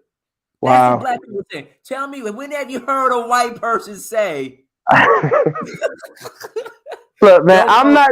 Don't go down white side. Wait, Don't go. listen, Dinus. If I say Don't go that, to that white side of town. look, Don't go to they that white already area. accused. They already Don't go to accused that gas white them up. area. When have you ever heard a white person who went to a white restaurant and got his head blown off while eating some waffles with his white baby mama by a white family of 3 and a white woman that he should have not been in that part of town? Listen, When have you ever heard that? I've never heard of it. And listen, look. And what I'll say is this: they already accused gas them up of attacking African Americans subliminally and throwing shots. I'm just saying that I really do. I'm pushing for it to say I know that black people can be great, especially because for the most part, black people in America have been the vanguard in terms of engaging with this Western system. So to see, black people go from where everybody looked up to that video with the Trina video where they're telling you no voting, no vucking, or whatever they're saying, and it's crazy, and it's like, look, cut these people loose, man, get rid of them, stop paying attention to them, don't pay them no mind. And I think the more black people just say, yo, y'all don't exist to us, then they don't have the power because they always weaseled their way in. They can always bring in some rapper to say, oh, I was in the hood with you. Look, you signed a deal, you're not with us. Because if black people controlled the culture, NBA YoungBoy would not be in existence, promoted to the public and worldwide. Meg Thee Stallion would not be promoted to the public and worldwide. And I'll say this last point. Somebody in the chat earlier said the electric slide is black culture. Does that make sense to you, Diamond? That's what Mariam said. She said, oh, the electric slide at the cookout, that's black culture. I don't know what to say anymore. If that's black culture, I'm done. That is from white line dancing. It's not even black. That's not even a black dance. That is from white line dancing. That's a country white dance. All right, Alan HB, go ahead, Alan. Yeah, I agree with what most people are saying here. I think the better way to say it so that more people can understand our point and accept it is to say, yes, there are aspects of black culture that are real and that are cultural, but what we've allowed is our culture is curated, and is curated by white people, by white liberals specifically. And they curate the culture and they design it and make it in their own image. And we gladly follow that, those cultural cues they give us. The best, yes, I did. I permitted that. Anyway, the best thing I could say, best way I could put it is that, we from the day we got here, we became Christians. We went ahead and we followed everything that was in the Bible. We went ahead and said that we were anti-homosexuality for the entire time we've been here. We get one half black president to come in and talk to the black churches. And next thing you know, because we take those cues from liberals and liberal whites, we change our entire religious orientation to adjust to what white liberals have to say. So in that way, that shows how our culture, yes, we have a culture, but we don't control anything because our culture is curated and we take cues from other people. The other example I could give is that with BLM, like going back to the original subject. BLM was an organic cultural hashtag, right? And a concept, but the organization never was owned or controlled by black people. It was always controlled by LGBTQ and white liberals. Again, we took things and took our cultural cues from them, and they guided us in the direction they want us to go and got us to go ahead and say that anybody who says anything other than what BLM says is a sellout. And so in that way, they dictate who's black and who's not. We don't do that. And so that's why I just want to I agree with what everyone's saying, but I want to make it clear and plain to those who are resistant because of the language we're using. We have allowed our culture to be curated by white people and specifically by white liberals, and that's been going on since the day black people were taken from Africa and the day we ended up on these shores. I got I was listening to Gas them up. He said he was a tether, and I got to comment on that because I'm now starting to understand why Tariq Nasheed has the FBA versus tethering and stuff like that. And I believe the problem with FBA, which I'm a part of, is we don't have a family structure. Generally, most of us is raised by our mothers. So the problem with that is a lot of us are thinking very emotionally and not logical. But if you're having people come from overseas with intact families, especially the men, they're more than likely thinking logical and could see the outside coming in and not necessarily getting emotional. And they're probably not having the emotional white supremacy baggage that we have here in the States. So when you have someone that can look at that from the outside and analyze the problem and speak on it, if they're talking about, well, hey, why don't y'all, get rid of the black on black crime and, stop promoting your women to be half naked, all this other nonsense. Instead of looking at that and seeing cultures that thrive, we want to criticize it. And I believe that's exactly why Tariq Nasheed came up with the FBA tether thing, because you can't really logically refute those points of our culture. Instead, you want to gaslight and say, well, what about your culture? Y'all are like walking around in sweat rags, things of that nature. So it's a way to skirt criticism, never address your issues, always focus on white people. And like I always said, if I was white, I would want African Americans to focus on me too, because I know you're never going to look at yourself and get better. So that's why I strongly think that's why FBA and the tether thing exists.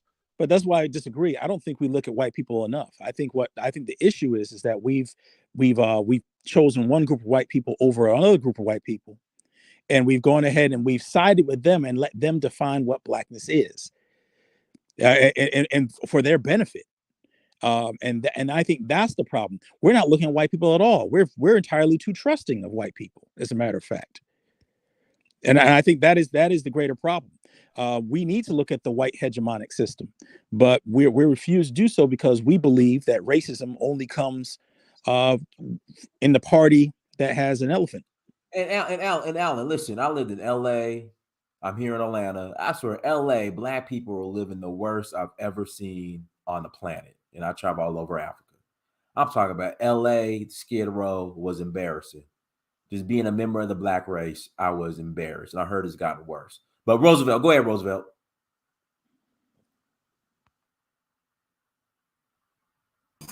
You got it. Yeah. I the brother Sickle, I really got rattled when he spoke of ignorance of, I guess, black people in general. I want to kind of scratch at these onion skins that wrap around this issue of black. First of all, you cannot have a culture without a land. You cannot have a culture without a land. Secondly, just my short time being here, about a month over a year in Ghana, Prince, I'm seeing something. I'm seeing more clear than I ever have seen that African people are no different than Eurocentric or Caucasian or whatever blend this man who is light and has goat hair. They're no different from them. By that, I mean this, brothers. Everybody looks at all so-called black people the same, but you don't look at white people that way. So-called white people. So all of these issues that keep us on this merry-go-round keep cropping up around black, white culture, and you're not looking at the fact that, as the brother said, it has been curated, it has been created, and you've been locked into it. Now, here's the angle I come from. I heard the brother say that people are calling themselves all sorts of things. They call themselves Muslims. They call themselves Christians. They're calling themselves, I don't know if he mentioned the gender thing, but then he said they're calling themselves Hebrew Israelites. and he lumped it in as being ignorance. I'm gonna say this, and then I'm gonna jump away. Out of all of those so-called descriptions that we have worn, the only thing that fits us, though it's scrambled up in King James English and the etymology and the trickery in that book that they're calling the Bible,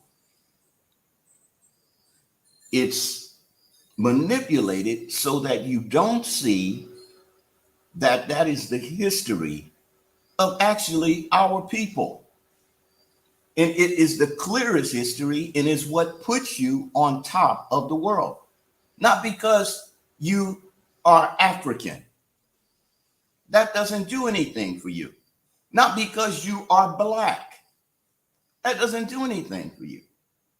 As a matter of fact, black is a legal term that locks you into a mindset that you will go in merry-go-rounds with.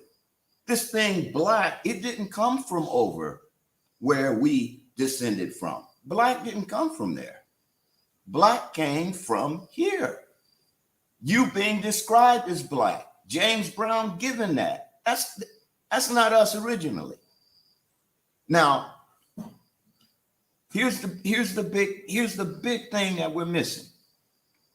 Everything that is happening today in every country is distinguishing this man who doesn't know clearly where his land is. Everything is distinguishing that man as the man who is preeminent and who is up for something that no one else in the world has been promised, and that's rulership. When I look at Dynast, when I look at you brothers that are so-called diaspora, I'm sorry, I don't see Africans. If you spend time around Africa, I know, Dynast, I know, but give me my little time. If you spend time around Africans, you may be able to find your family. You may be able to find connection genetically to a Ghanaian, to a Nigerian, to a Senegalese, but you will not be able to find a clear understanding and a heartfelt identification with yourself and the people of Africa, because they don't even have that among each other. They are just like a lot of us in the so-called diaspora. And they were fine being that way until somebody came over there and started naming them. Somebody gave them a language called Tree that's dramatic. And so I'm looked at funny because I don't speak Tree. He said Tree is what? Germanic. A German man coined that. And I know that sounds crazy, Dynast, but look it up. Look up the origin of it. And you got Ghanaians over here. They are so amazed when a European comes over there and he's just running off Tree. He's running off Tree. And I look at him, I say, look, brother, I said, don't be so mesmerized by the fact that he's talking Tree. I'm talking English. And he gave me that. Tree is not an original tongue. It's not a tongue native to the people. Just like Ghana is not a name related to the people. And here's the only point I'm trying to make. When you're dealing with the English language, when you're dealing with boundaries, commerce, tribes, and sanctions, and presidents, and politics, you're dealing with something that was constructed so that you'll never know who you are. And the only thing that brings historical perspective into the plight of the so-called diaspora is the Apocrypha and the writings, the original writings, that commercial book, that commercial legal document was concocted to define Christianity. Christianity, Catholicism, Islam, Judaism, they're all the same. They are all philosophies and teachings that borrow from your history and rope you into whether it's a white man named Jesus or a white man, as the Quran describes him, named Muhammad. And the clearest thing that you can do, the most profound thing that you can do, is declare yourself who you are, even on this feed live, because you don't realize that that's how you were created. You were created to create, and in you is the ability to set your own narrative, because you are the only one sitting here. I almost want to say the word Nick, but I'm not going to say it. But you're the only one sitting here making sure that tomorrow you wake up, because you're breathing. And I'm telling you, man, I'm going to say this, Dynasty, then I'm going to give it up, because I know, you have to pull my coattails sometime. Over here in Africa, I tell the people, your CD is worth 10 times more than the American dollar. But the only reason you don't know that, because the man who is over here sanctioning, murdering, manipulating, raping your little women, and keeping you at odds with your cousins that come from across the waters. The only reason you don't know that is because his wealth is brutality. And so he will sanction you. He will kill your presidents. He will get in and manipulate your people so that you, and we better use it. I use the American dollar, but you don't see the worth in yourself and you don't see the worth in your people. All you see, I just use it. My bad. We got, hey brother, we got to move on, brother. DOAS. Let's go. I appreciate you. DOAS. Go ahead and Likewise, unmute yourself. Don't pass it back to Free Black. DOAS. Unmute yourself. You got to mute yourself. DOAS. You got to mute yourself. You got to mute yourself. Yeah. Oh, yeah. I'm here. Go ahead. How are you, man? How are you?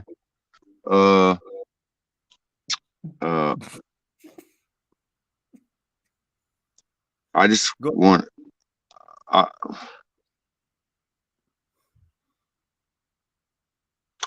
just want to say this, bro. Go ahead, bro.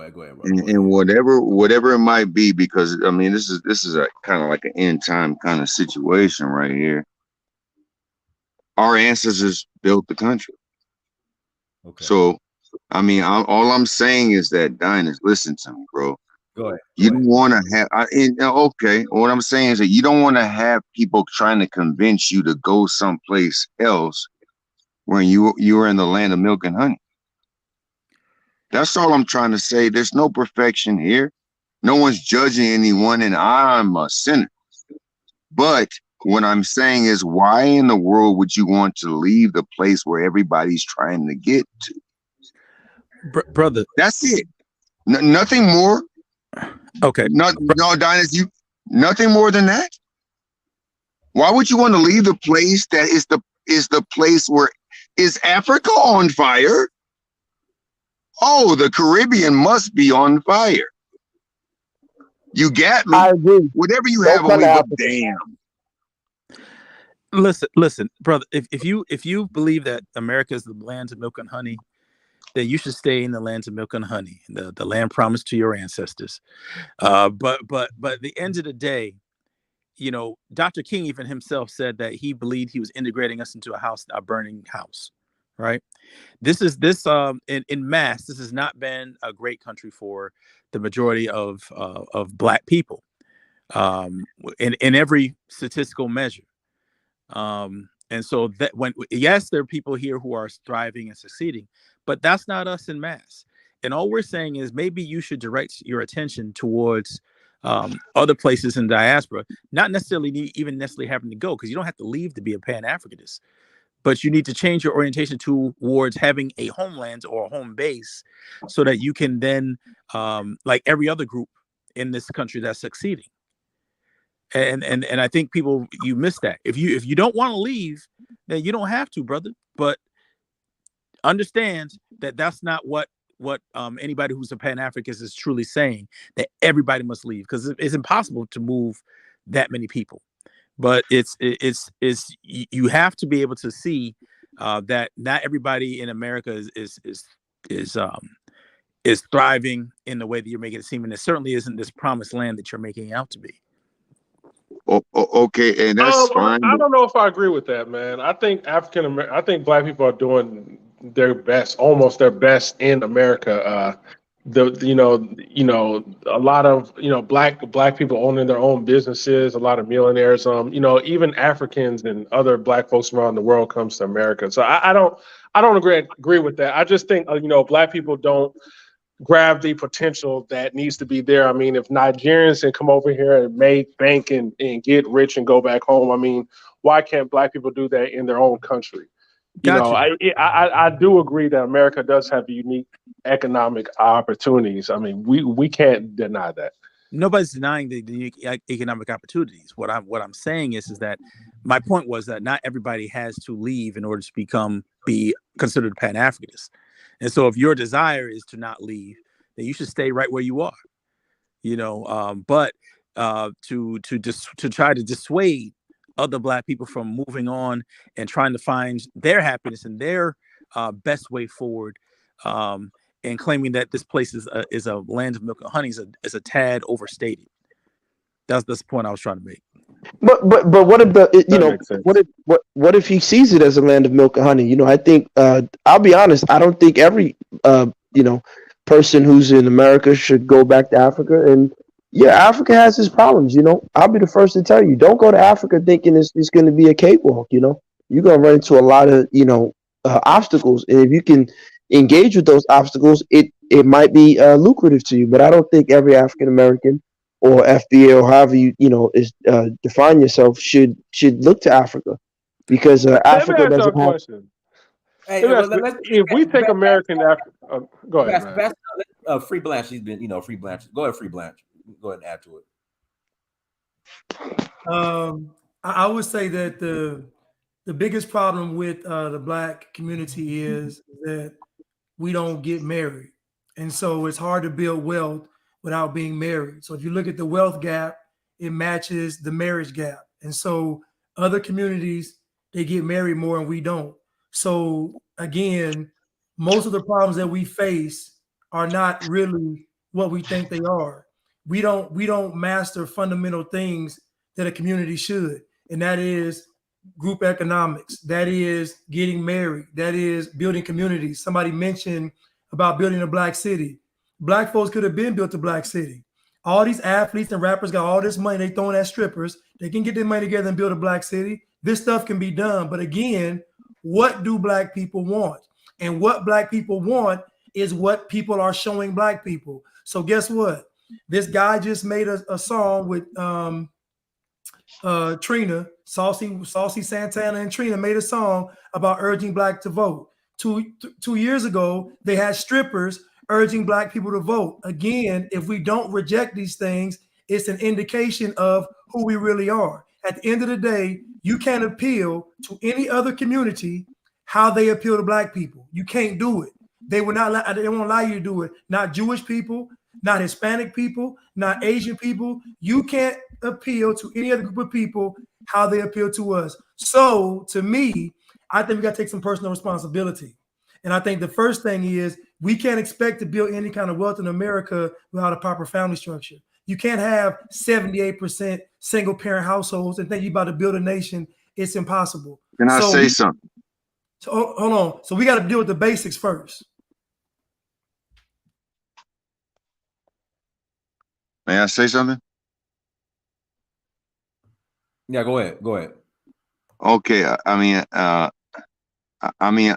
want to say I understand what you're saying, but you can't get past the cost. When people come here, they don't have any cost. If you're from Mexico, I'm not sure, y'all all look like you at least late 30s, early 40s, 50s. Mexicans don't have cost here. Caribbeans don't have cost here. They ran from their cost. The cost lies with us. We're the only group of people who were called uppity when you tried to create a community to be self-sufficient in this country. It doesn't make any sense. We can't go back. We can't retro. We can't get EBT retrograde shit. We built the place they came to, not the other way around. We already did it. You can't come and tell me how to do something when we did it. And that's why you came here, because we did it. Brother, you're missing the point. The point isn't that you built it. We all acknowledge that you built it. The point is that you don't control it. Okay, that's fine. Okay, then okay. You think black folks now can do the same thing that they did in the past? They ain't building nothing, man. What he's saying is just move on, and that's what we did when we went and fought in the Revolutionary War. We're not the same people. We're not talking. We don't have the same argument, is what I'm saying. So I'm not going to go to Jamaica and tell Jamaicans to move on if they think they have a justice claim. That's not going to happen from your boy. I'm not telling you. I'm not sure why you feel like you can come here. Okay, if you came here and you built a business and you have the Jamaican beef patty king of the United States of America, and it was burned down by the country, and fuck them beef patty ass niggas. Are you supposed to just move on? The point it's beyond just what you're saying. We built the country. We are the American. Listen, Joe Biden is giving $100 billion to some Ukrainian Nazis. Why are black people not up in arms about what Joe Biden is doing? If black people are so upset and we're so oppressed and it's so bad, then why are we not surrounding the White House demanding the $100 billion to go to what you're talking about? Why did black people break the record for a man that would give $100 billion to some Ukrainian Nazis? So if black people are so upset, stop complaining, go surround the White House, go listen, when it was George Floyd, black people burnt, looted, pillaged, and plunders. They stole flat screens, they stole bundles, they stole hot wings. Black folks tore the streets up behind George Floyd. But when Joe Biden gives $100 billion to the Ukrainian Nazis, black folks don't say a word. I don't want to hear it. I don't disagree with. I don't want to. Okay. No, I don't want to disagree with that. Yeah, the only thing I'm going to say that goes back to my original point that our culture is curated. Is that we are told what to be outraged about, and we respond to what white liberals tell us to be outraged about. Yep. That is what we do. We don't have any organic sense of our own self-interest, and until we do, we're always going to be following around whatever agenda that is made for us. That's why I use the word curation. You know what's crazy, man, is that Malcolm X saw this back in the 60s, and it's crazy because we didn't have internet. And he already understood the power of the white liberal. Like he was the one that said they are worse than the conservative because they come as your friend. And it just seems like black people just said, the hell with him. We're going to still side with the liberal. And I honestly believe why we do it is because they're the ones that put us on. They're the ones that gives us money. They're the ones that gives us media attention. You know, they're the ones that fund our networks and everything. And I think there's a financial incentive for black people to continue to align themselves with liberals because the liberals are making us rich. Like, look at all of the celebrities, all of our movie stars, even, I would say the NFL, NBA, all these are liberal institutions, and I think until black people take a strong stand and walk away from this, it ain't gonna never change. You're right. We are gonna march in the tune, whatever that white liberal tell us to do, we ain't gonna do nothing. We just gonna listen to them. Whoever they tell us to get angry at, we going to be mad at. Whoever they tell us to love, we going to love. And it's sad, man. And, I don't blame some black people leaving here and going to Africa. If they want to leave here and they say they're sick of it, cool. I wouldn't force them to stay in America. I mean, that's a decision. I do think if we do become a more intelligent, politically aware black community, it would nice to have a strong contingent of black people in America connected with Africa. Maybe we can do some trade, strategizing things of that nature. But It just depends on the FBA African Americans waking up. Well, I'm one of the ones who woke up. You know, as people like to point out every time I come on, I did vote for Joseph Biden, and but you know, at some point you have to get tired of doing the same thing. And it's interesting. The brother brought up, you know, one of the brothers brought up the Bible, and you know, there's a reason why, even if you don't take the story literally, you know, God led the children of Israel. They had to leave Egypt. You know what I mean? Because if you don't leave, then, you know, at least in some way mentally, you know, or at least mentally, you're always going to be following behind what the dominant society is telling you to do. You know, so, you know, and I use that as analogous to us. You know, you don't necessarily have to leave physically, but you need to leave mentally. Leave the plantation of being a pawn used or the Trojan horse for every liberal cause that Black people, you know, like how we're being used now. We can't continue this way.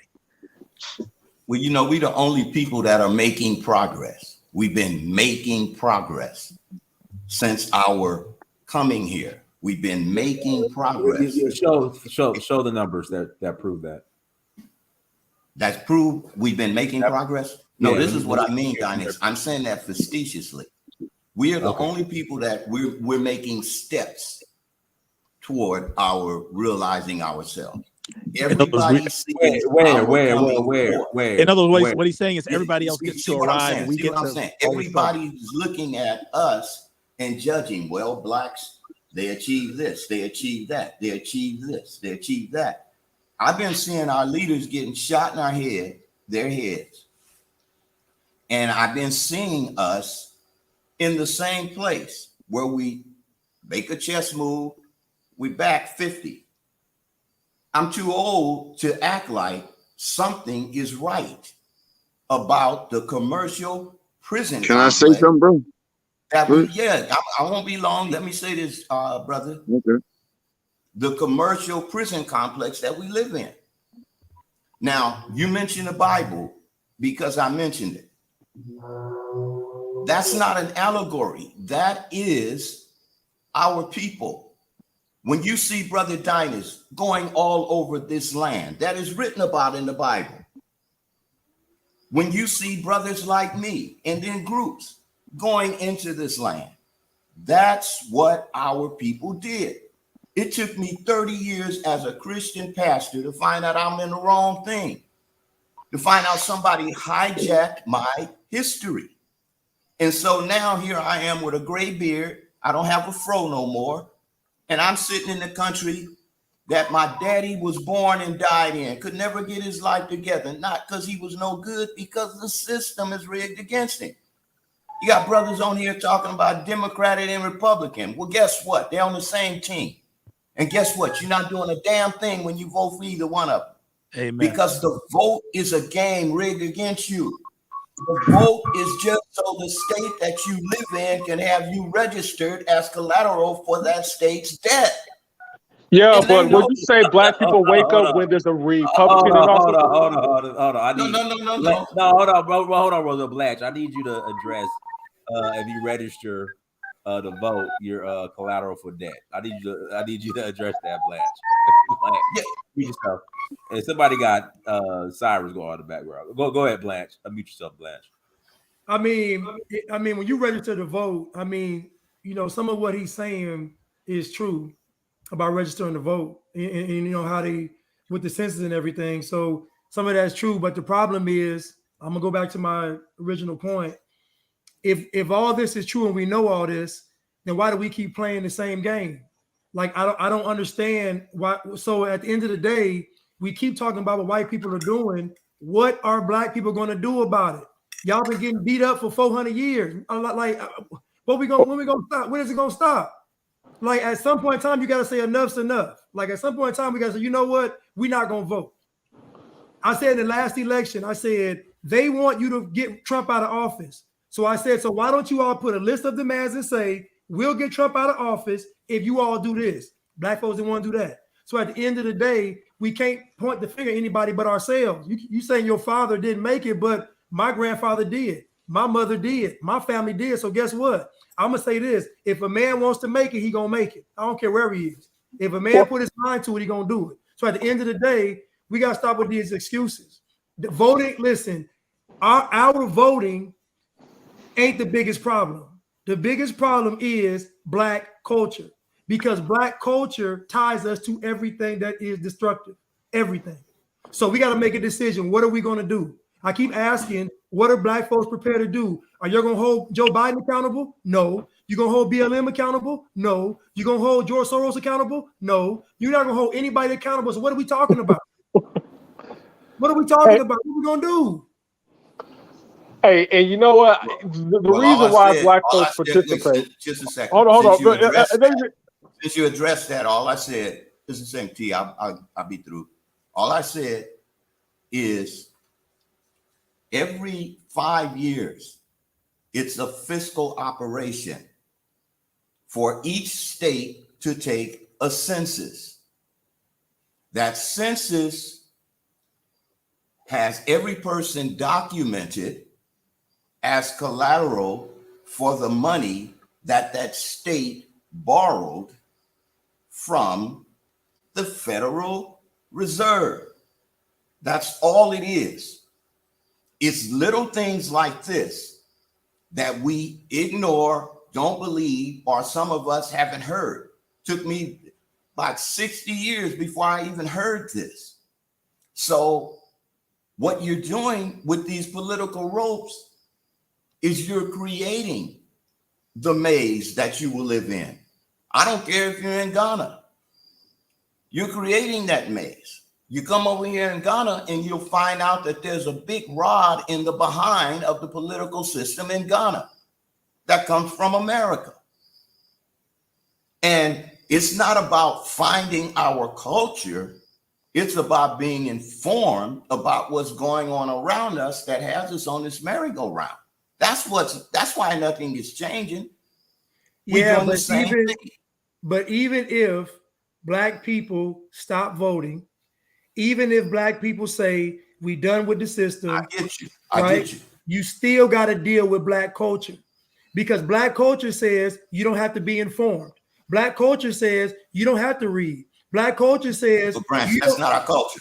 That's not our culture. That's definitely our culture, man. Time out. No, that's not our culture. Why would you say that's our culture? No, listen, just hear me out. You say it's not our culture, right? And I get what you're right. Okay. But the problem is, look at what the masses of Black people do. Think about it. Brother. The only way this whole thing works for Black people is if the majority of Black people acquiesce to it. So you look at the average Black person. Does the average Black person really care about what you're talking about? Yeah, but we're saying the same thing, brother. No, I'm saying the same thing. No, I'm just asking, do they care about what you're talking about? The average Black person doesn't even know, and that's the problem. See, that's the problem. We're saying the same thing. But they know to vote Democrat. That's what they know. And the reason why Black folks won't do that, no, I'm gonna tell you why, that they're not gonna hold their vote. Because I've seen it in the 2020 election. Black people truly think that all Republicans are white supremacist racists. A lot of them vote out of fear. That's why when they come for our vote, they scare us about how racist Donald Trump is. And, you don't want these Republicans to put us back in change. That's the problem with the Black community, why we'll never get anywhere politically. Hey, Donnie, and lastly, I do think a Republican, I promise, it's like a 10 seconds, I'm done. The reason why I think it's better if a Republican's in office, because Black folks live too darn comfortable. They need to be shooken up. They need to be afraid. During the Trump era, I'm seeing Black folks learning about the Congress and Senate, different branches of legislation coming together, talking about group economics. Black people move when they're uncomfortable. Make them uncomfortable. Keep putting these Republicans in office. But why do they got to keep schooling us? Huh? Why do they got to keep whooping our ass like they're God? I'm sorry, TK. I can't get with that at all. Because why, brother? When you step down from the narrative, ridiculous too. It sounds ridiculous that you would rather somebody that's helping you along financially and helping you along to gain better citizenship and a better position in this country. You'd rather throw that vote away to give it to somebody who ain't gonna give you nothing. You say I want nothing. So but see, wait a minute, bro. I just want to get back to the narrative of the whole vote period. See, when you start talking about choices, I made this T-shirt. I call it "Dumber and Dumberer," and it's Joe Biden and Donald Trump pulling each other's hair and sticking their finger in one another's ears in that artistic frame. That you really think that works against black people, man? Come on, man. No, it's not about. We don't even play that game, man. We just see Republicans as racist. That both sides does not work with us, man. That's deflective, brother. Just let me finish. It's not to make it work. It's a statement. But see, here's the thing. When you get back into talking about the vote, you're stepping away from what me and Free Branch were saying, which to me is a step up, being informed about what you're doing. So I would say to Free Branch, no, most people don't know about it, and most black people don't care. But the question is there not caring making their life bliss? Because I would say they're not caring is why we haven't changed. We're still in the same boat. Man, I ain't got no front teeth. You think I want to be in a system that I have had money to get a transplant, front teeth, everything. And here I am. I don't care where I go. There is a systematic mindset that keeps us fighting each other, disagreeing with one another, while the man who is controlling this narrative, got this platform that we on now, is still pulling our leg. Vote. We don't even know really if Donald Trump was on point when they said they stole the election. Why would you even want to vote in a land like that? And if any of us think we're smarter than Malcolm, we're smarter than Martin, we're smarter than Medgar, or we're smarter than Marcus Garvey, then we need to go somewhere and sit down and shut up, because all of those brothers were advocates of finding our culture among ourselves somewhere else. Hey, Dennis, can I say something right quick, bro? Go ahead, and we'll pass it to. I won't do too much. I won't do too much. No problem. They will pass it to T. Arca. Go ahead, Elijah. Okay, I apologize because I know I can get a little frisky. But what I'm saying is that the United States is our culture. Why in the world would you think you have to go someplace else when you built Rome? It makes no sense. That's why they laugh at us. You have people running from places all over the world. They vote because they scared. They vote because we vote for our fears. How about you run from your fears? Elijah, how about you run from the place where you are decidedly not trying to fix? So Elijah, it makes no sense from you to run all roads lead into Rome. Well, if you're complaining about white supremacy, go to Africa. I'm not complaining about white supremacy. We don't need black folks whining about white people all day, especially men, man. It makes us look weak. Now, we understand their power, but we need to stop acting like we're just weak. See, to me, that is the, you might think you're doing, and I don't want to disrespect Israelites openly, bro. I don't. But what I'm saying is that you're talking about running from a place that your direct lineage is labor built. Why in the hell would you want to run from a place where everybody's trying to run to? That makes no sense. Thanks, because my people built the world. I'm not talking to you, bro. Actually, bro, you're good. Dude in the white tank top, trust me. I know they don't get what you're trying to say but I've traveled, bro. I've made money. But what I'm saying is that, and what I'm saying is, bro, I'm not talking about you. I'm actually talking about the other cats around you. I'm not talking about you at all. What I'm saying is that, why would you try to convince people to run from the place where their ancestors built? If you build a place, we're on the founding documents of the country. We fought in the war that freed the country from the crown. Our labor was used to build the first 300 years was our labor building it. Why in the world would you try to convince people to leave? Listen, man, if That people want to makes build no businesses sense. with fellow black people overseas and like-minded black people, I So don't see a what does that problem with have that. to do with the fact that America is the jewel of the world and that everyone comes here to get on? Tell them, That's not Elder. true. They come Tell here them, to get on.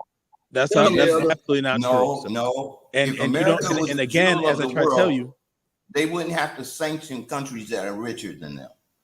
Africa is 100 times richer than America. Why? Yeah, If you are so why do they vote for all their things that they can't do? Why do they vote for it? It makes no sense. So you come here instead of fixing where you're from, bro. Instead of fixing where you're from, you come here and try to act like that doesn't impress. But listen, brother. If I told you my history of why I left America, I ain't ran. I still have a house in America. I still have family there. I got Bro, I'm not 5 talking children about in you America. even necessarily. No, I know, I was but I asking. want to talk. No, Elijah, but I want to talk about the concept of what you're talking about because see, what you're bringing up is very vital, and it needs to be examined. It's very vital what you're saying. The questions that you're saying, even if a brother who you say you cool with me and all of that, those are still questions that need to be asked to our people in general because they're Hebrew Okay, well let me flesh it out a little bit more before you act on it. No. If you don't mind. I just want to touch on that America thing. That's all. I thought Tiarka was speaking next. America. Well, let's pass it to Tiarka because Tiarka's be waiting. Tiarka, go ahead, Tiarka. Go ahead. Yeah, first and foremost, I'm definitely going to go on a tour with Dynast in the future because you know what Dynast is doing is really important because a lot of us in America have lost a lot of connection to Africa, and I don't want to go to Africa because I'm running from America. I want to go because we were taken from there. And I want to reconnect with my distant cousins. I want to get on the ground, see what's going on. I want to connect to the people. I want to notice our similarities. I want to be like the brother Sekou was saying earlier. You know, America gets their ideas from Rome and Greece. You know, I want to get me and my kids' ideas, a lot of them from Africa, not the economic ideas because I'm in the economic powerhouse.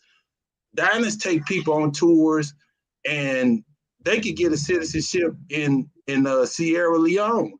I would love a citizenship in Sierra Leone, but let me tell you, my citizenship in America compared to my citizenship in Sierra Leone, I have opportunities for investments.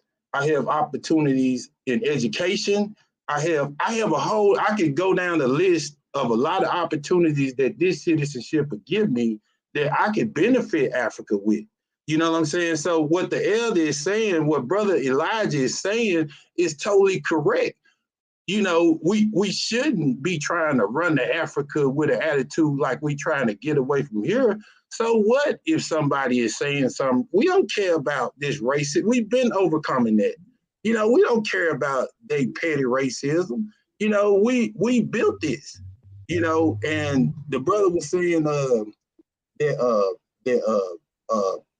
Biden is giving billions of dollars in Ukraine. Just real quick, invest in Northrop Grumman or Lockheed Martin because that's what the billions in that he give. He's not giving them money.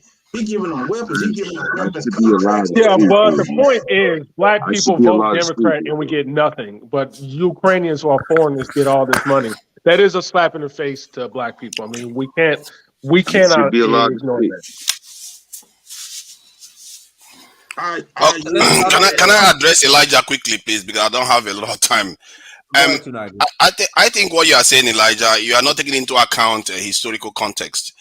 The Jews have been in the West for thousands of years, going to 2,000 years, and they have suffered the same kind of persecution that the African Americans have suffered until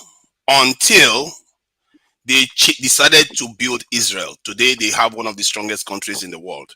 If you remain behind enemy lines and you decide that you are just going to remain there because you think you founded Rome, it's not yours to control. This is the history has taught you that, and you still haven't learned it till today. And you think that you look at that guy shaking his head. How many examples do you know in history? Do you need in history? No. I'm going to defend Roosevelt right here because he's shaking How many his head examples because do you need? that's just bull. That's just bull. How man. many times has your community been attacked, decimated? Even the drug pandemic, was actually set up. Malcolm X warned you all. He saw it coming, and you are still here excusing it. If you remain behind enemy lines, you think you are competing with your fellow Europeans. You are not in that US. You are competing with the entire continent of Europe. Your country is pan-European. If you think you are fighting only your fellow Americans there, you are mistaken. No, I don't think that, Nigel. Here's why I'm shaking my head. The Jews didn't build nothing. That is a commercial agreement. Go back and read. No, they own ships, they own banks. Even during the time of the transatlantic slave trade, they own ships and banks. Go and check the documents. They bought slaves themselves. Brother, what are you talking about? I know that. I'm not talking about that. I want to stick to the point that you made. The Jews didn't build anything. That's go and look at the Balfour Agreement. Wow, the Rothschilds, you don't know about them. They didn't build it. Listen, I know about the Rothschilds, but I'm trying to tell you, those are not the Jews. And they didn't pull themselves up by their own bootstraps and built nothing. That's an agreement with the US and Europe. Oh, okay. So that we, the diaspora, won't realize that that's our land over there. And that's not the land, that's not the name of that land. That is my family name. And I take that very serious. I am addressing what happened in the last century with the Second World War. The reason why that happened, I'm trying to get you to understand. The reason why it happened was because they remained vulnerable. I don't need you to tell me that. I don't need you to tell me then that. How do you plan? How does Elijah plan on preventing that from happening to African Americans again without some more African Americans going to the continent to build strength? Hey, I'm on Ghana, okay? I'm in Ghana. Okay, I was just addressing Elijah because he seems to be saying that, we have Mecca here. I mean, I can speak for myself, though. Okay, I can speak for myself. What I'm saying is, it gets into this ridiculousness. I'm gonna stop. Okay, I'm talking straight to you. I'm going to be respectful. I don't disrespect anybody, bro. No, I'm not, Elijah. I'm gonna say that you have to be careful tonight when you make general statements. That's okay, bro. Roosevelt, stop for a second.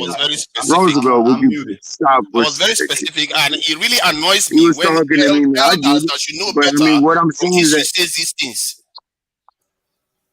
You're being general. Okay, so you have a group of being general. Hey, Roosevelt, I can speak for myself, bro.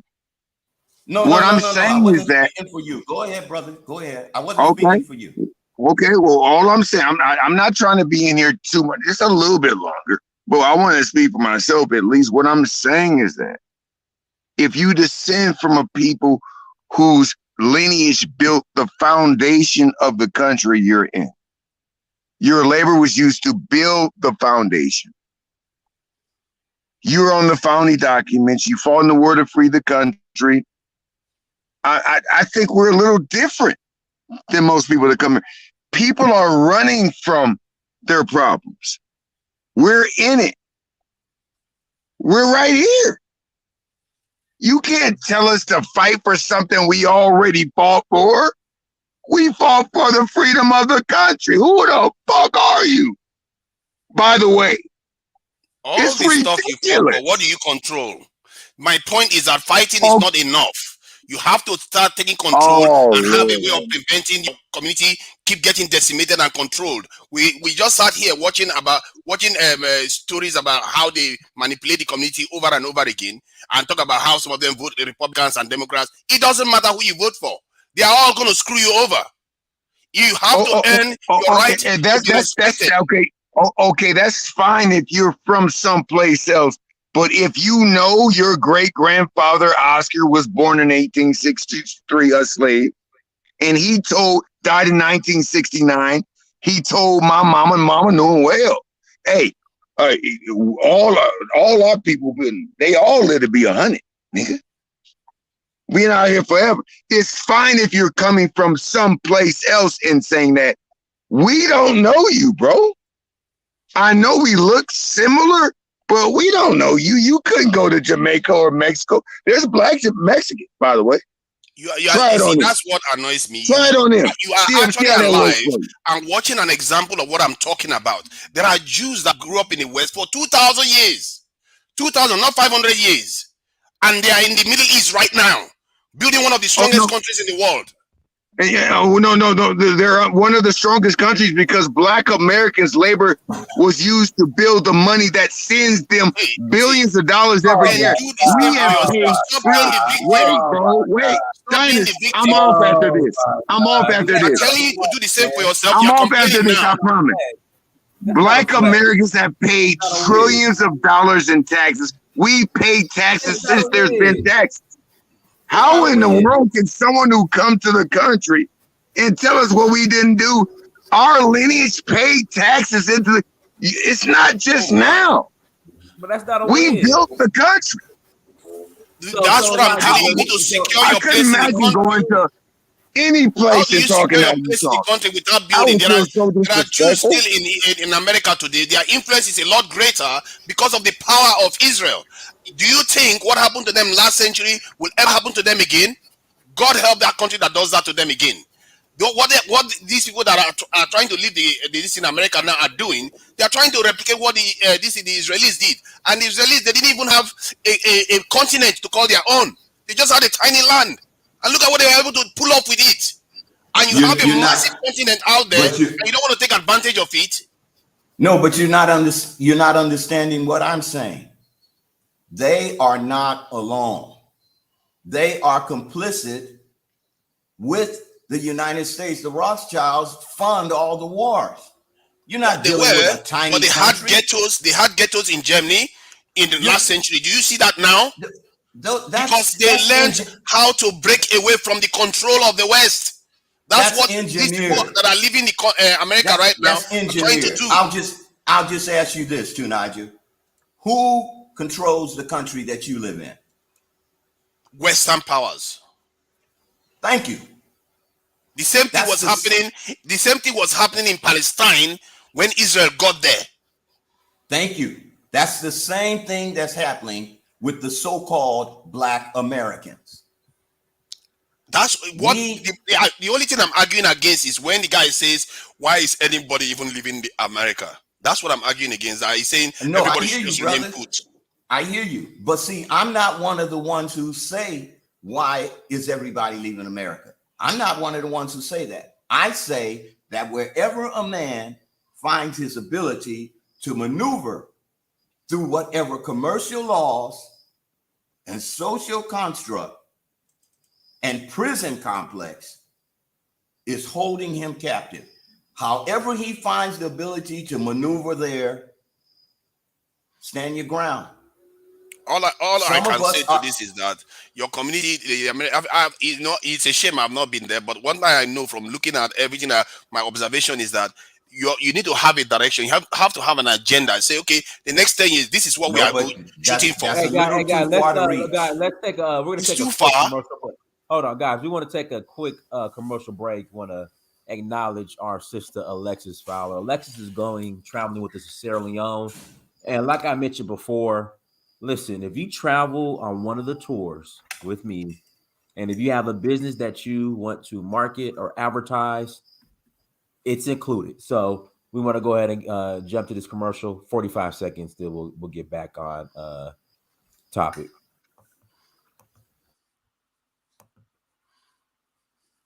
Hey you guys, it is your girl Alexis Fowler coming to you with a special sale of 40% off all of my services when you use promo code VIP40 at alexisfowler.com. As a brand designer and consultant, I provide services like digital art, logo designs, packaging designs, web designs, social media flyers, and much more. If you're an entrepreneur with a business or a startup company and you need help with branding and graphic design, make sure you take advantage of this opportunity with 40% off using promo code VIP40 to get 40% off on all my services at alexisfowler.com. All right, go ahead, guys. Guys, check out Alexis. Make sure you check out Alexis. All right, go ahead, Nigel. Yeah, as I was saying, that when you are voting for, you are voting in these things, it doesn't matter what party you vote for, they are all going to be looking to screw the community over. This is why I think that the community should come together and at least their leadership, they don't have to take permission from the masses that are not interested. They have to start setting agendas for specific accomplishments because there doesn't seem to be any direction. Everybody is taking direction from a country that doesn't care about your community at all. They are looking at the Hispanics right now and looking at Europe. They don't care about your community. The leadership in the community need to be taking control of it and setting an agenda. They have to look for where their power lies. They have so many advantages around the world and they are just locked inside the US. The leadership in America is locked inside the US. They don't see the continent.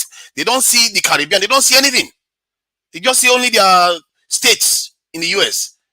And that is something that needs to change. Because you have a lot of potential, something that most other groups never had. And they are not taking advantage of it. So I think the community in America, they need to be having a meeting and deciding, okay, what's our agenda in the next 10 years? Where should our community be? Should we get rid of all the drugs? Should we get rid of all the gangs? Something. Do something to show direction. Because once you start showing positive direction, the people will follow. And before you know it, you start having better agendas, like in the case of liaising with the African continent, liaising with the Caribbean, you start getting your power back. Then you are not going to be that vulnerable in the US to all these silly controls that they put in place. The moment you start gaining your power back, you'll be surprised your enemies will start fading. This is how it works. If you remain weak, you are empowering your enemies and they get stronger. This thing, from somebody that is overseas watching the US, see a lot of the culture of the African Americans, but I don't see any direction. There is no real agenda for the community. There's no, like Dynast now, his own agenda is, okay, yes, he has an agenda and the Pan-Africanists do have an agenda. But the leadership in the country itself, the only agenda is just being part of the state. That doesn't give them any control of anything. Can I give you some insight though, to Nigel? And I listen to you all day, brother. I respect your opinion a great deal. I really do. There's no cap. But you do understand that as we've traveled throughout history in America, certain groups of African Americans, like there's a group called the Talent Intent that W.E. Du Bois created, that are doctors and lawyers, and they're not on this YouTube channel fraternizing with us. They're Greek letter brothers who are in powerful positions in this country. They're not fraternizing with us. A lot of what you see as African American culture through the media really is in our culture. Like Dynast was saying earlier, people see things in the media, maybe in Africa, and try to emulate it and be like, "What's up, my nigga?" and think that that's who we are. No, we are really diverse. We have, at slavery's height, bro, it was over 3,000 black slave masters. You think if I was on one of those plantations, I could walk up to one of those black slave masters and say, "What's up, my brother?" He'll probably whoop the shit out of me. You know what I'm saying? So I'm just saying, we are different.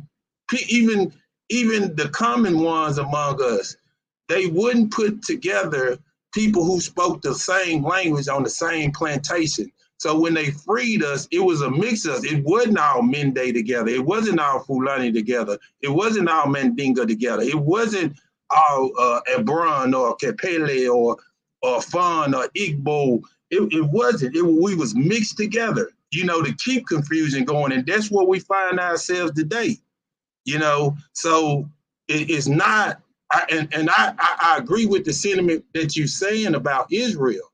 I think that a couple of us who are serious should get together, but I believe in cross-cultural exchanges because agriculture didn't start all over the world at the same time. It had to be another culture who was advanced in agriculture, come teach another culture this how you plant crops. The wheel wasn't developed at the same time all around the world. It had to be somebody to show somebody that paper is a technology that wasn't developed all around the world. They developed that in the Nile Valley. China did something else. And then people came, Rome did something else. And people came together and said, okay, well, this is how we going to make paper. And everybody got paper. We got to learn from each other. You know, this is a multinational world now. We can't. That is what that is what I'm saying. I feel like African Americans till date, at least before they didn't have, we were separated by oceans. Now we are not separated by oceans anymore. We can see each other online. That's why we're having these conversations. But the leadership, that is where there has to be, if somebody has to go over the leadership, they take over the leadership, there has to be direction. There's nothing similar to what happened with Malcolm X, Martin Luther King, none of those type of movement is happening anymore. To say, okay, this is the direction we are going in. Except, of course, Brandon is right that many of them have just signed up to integration, which is technically death by slow motion, really. Because when you are integrating in a system whereby they control the genetic flow, what is going to happen is that your own gene will be diluted over time. That's what's going to happen. So, well, that's one thing. That's one thing that's never going to happen to us, though, because I'll tell you, brother, what you're seeing in the media is not accurate. What you're seeing in the media is what they want you to see. There are several brothers in America that think like you. There are brothers in America that wouldn't touch a white woman. They wouldn't listen to 30 minutes of philosophy coming from a white doctor. And you see, you have to be wiser than your fathers were. And our ancestors, they have no problem with that. Our ancestors' lives were so that we could learn. And as they and their spirits lived through us, we could learn from what befell them. So you can't look at what's happening in America, because I'll go so far as to say this. There is no black leadership in America. Non-existent. Yeah, it's non-existent. And you cannot have leadership under the leadership of another man. It's not possible. The Chinese managed to have it. That's what we always do. One mic. Let's pass the one nation for all. Go ahead. You've been waiting. Go ahead. One nation for all. Then we're gonna close out. Go ahead. You got him. One nation for all. Go ahead. Yeah, I got you guys. Hey, again, I do appreciate the time you're putting out there to give us the platform to speak our minds out. I mean, you're doing a fantastic job, brother. I'll never stop appreciating the work you're doing out there. I see a lot of people come to this platform to air out their opinion, which is something we respect. But as far as it concerns the Black nation, I always say we'll never stop to exist. No matter, like the elder brother was saying, no matter what they want to do, it may take time, but we'll always overcome the situation. We've gone through a lot as a people. The only thing we need to do now is to have such platforms like yours to sensitize the conscience of each and every one. Let this message go to the hook and crooks of every Black community. We thank God for the internet today. Many years back, things like this could not happen. But today, thanks to globalization, the internet, there's the power in that instrument. So keep using it in a positive, as we are doing. We may have different opinions on how we need leadership to come up, but leadership will definitely come with time. When you plant a good seed, it may have varieties of fruits. Some may be bad, some may be broken, but you still have a good seed. At the right time, we'll definitely have a right leader. And this right leader will be the one to unite or reunify the broken pieces of the Black nation scattered all over the world. It doesn't matter where you're from, north, east, south, or west. The Black gene, the Black DNA, it's something that can't be corrupt. So at the appropriate time, the right leader shall come up. For now, all we could do is we give our suggestions. Black on this direction of the world don't do what's right. Black on the other side may not do what's right. But at the end of the day, we're still going to have the right blacks to lead us to this final destination. It may be the United States of Africa. It may be this Africa we've always dreamed to have, where we may have one nation and several denominations, several fractions of government, like the United States of America. But for us to get to that point, we have a lot of broken pieces we need to fix. Divisions amongst us. We talk a lot of Nigeria. Nigeria has a fundamental role to play in Africa. That's for sure. But at the same time, Nigerians need to clear up a lot of things which are wrong within the society for them to be able to air that which all of us, we want to see them to play. But they need to clear up a lot of stuff. Nigeria is the highest populated country in Africa, Black Africa. It's found, at the central west of Africa. They are dynamic. Economically, they are strong. Geographically, it's well situated. Intellectually, I think, they have some renowned intellectuals across the board, and they have a great role to play. But then, again, they need to clear out the mess in Nigeria before they could have the space to embrace the other good things that may come from America. Because when I was in America, honestly, something happened to me one time. I went to a certain area. It was like a street, and there was a lot of blacks. And I could identify like 8 different faces. These people look exactly like my brothers I left back home in Africa. Just that when I called the name, they were like, "It's not me." I'm like, "No, I ain't not this person." They say, "No, I'm an American." From the way they talk, I know they are Americans. But I could tell, like they say, blood is thicker than water. That's true. So you could see these are still our brothers on this other side of the planet or of the other side of the world that for some reasons, 300-400 years have been separated from us. Some would say it's too much time to forget your past. I don't think 400 years is enough, or it's a lot. So again, Diners, I will not monopolize the platform. I will say thank you for giving me the opportunity to express my personal opinion. But again, peace, unity to the platform, peace to Africa. Let's come together as Black. It doesn't matter wherever you are, which part of the country. Our color is what unites us. Peace and love to everyone. Thank you.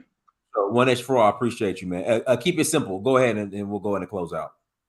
Hi, greetings to everybody on the panel. I'm not here to make any contributions. Actually, I just want to ask, actually make a request.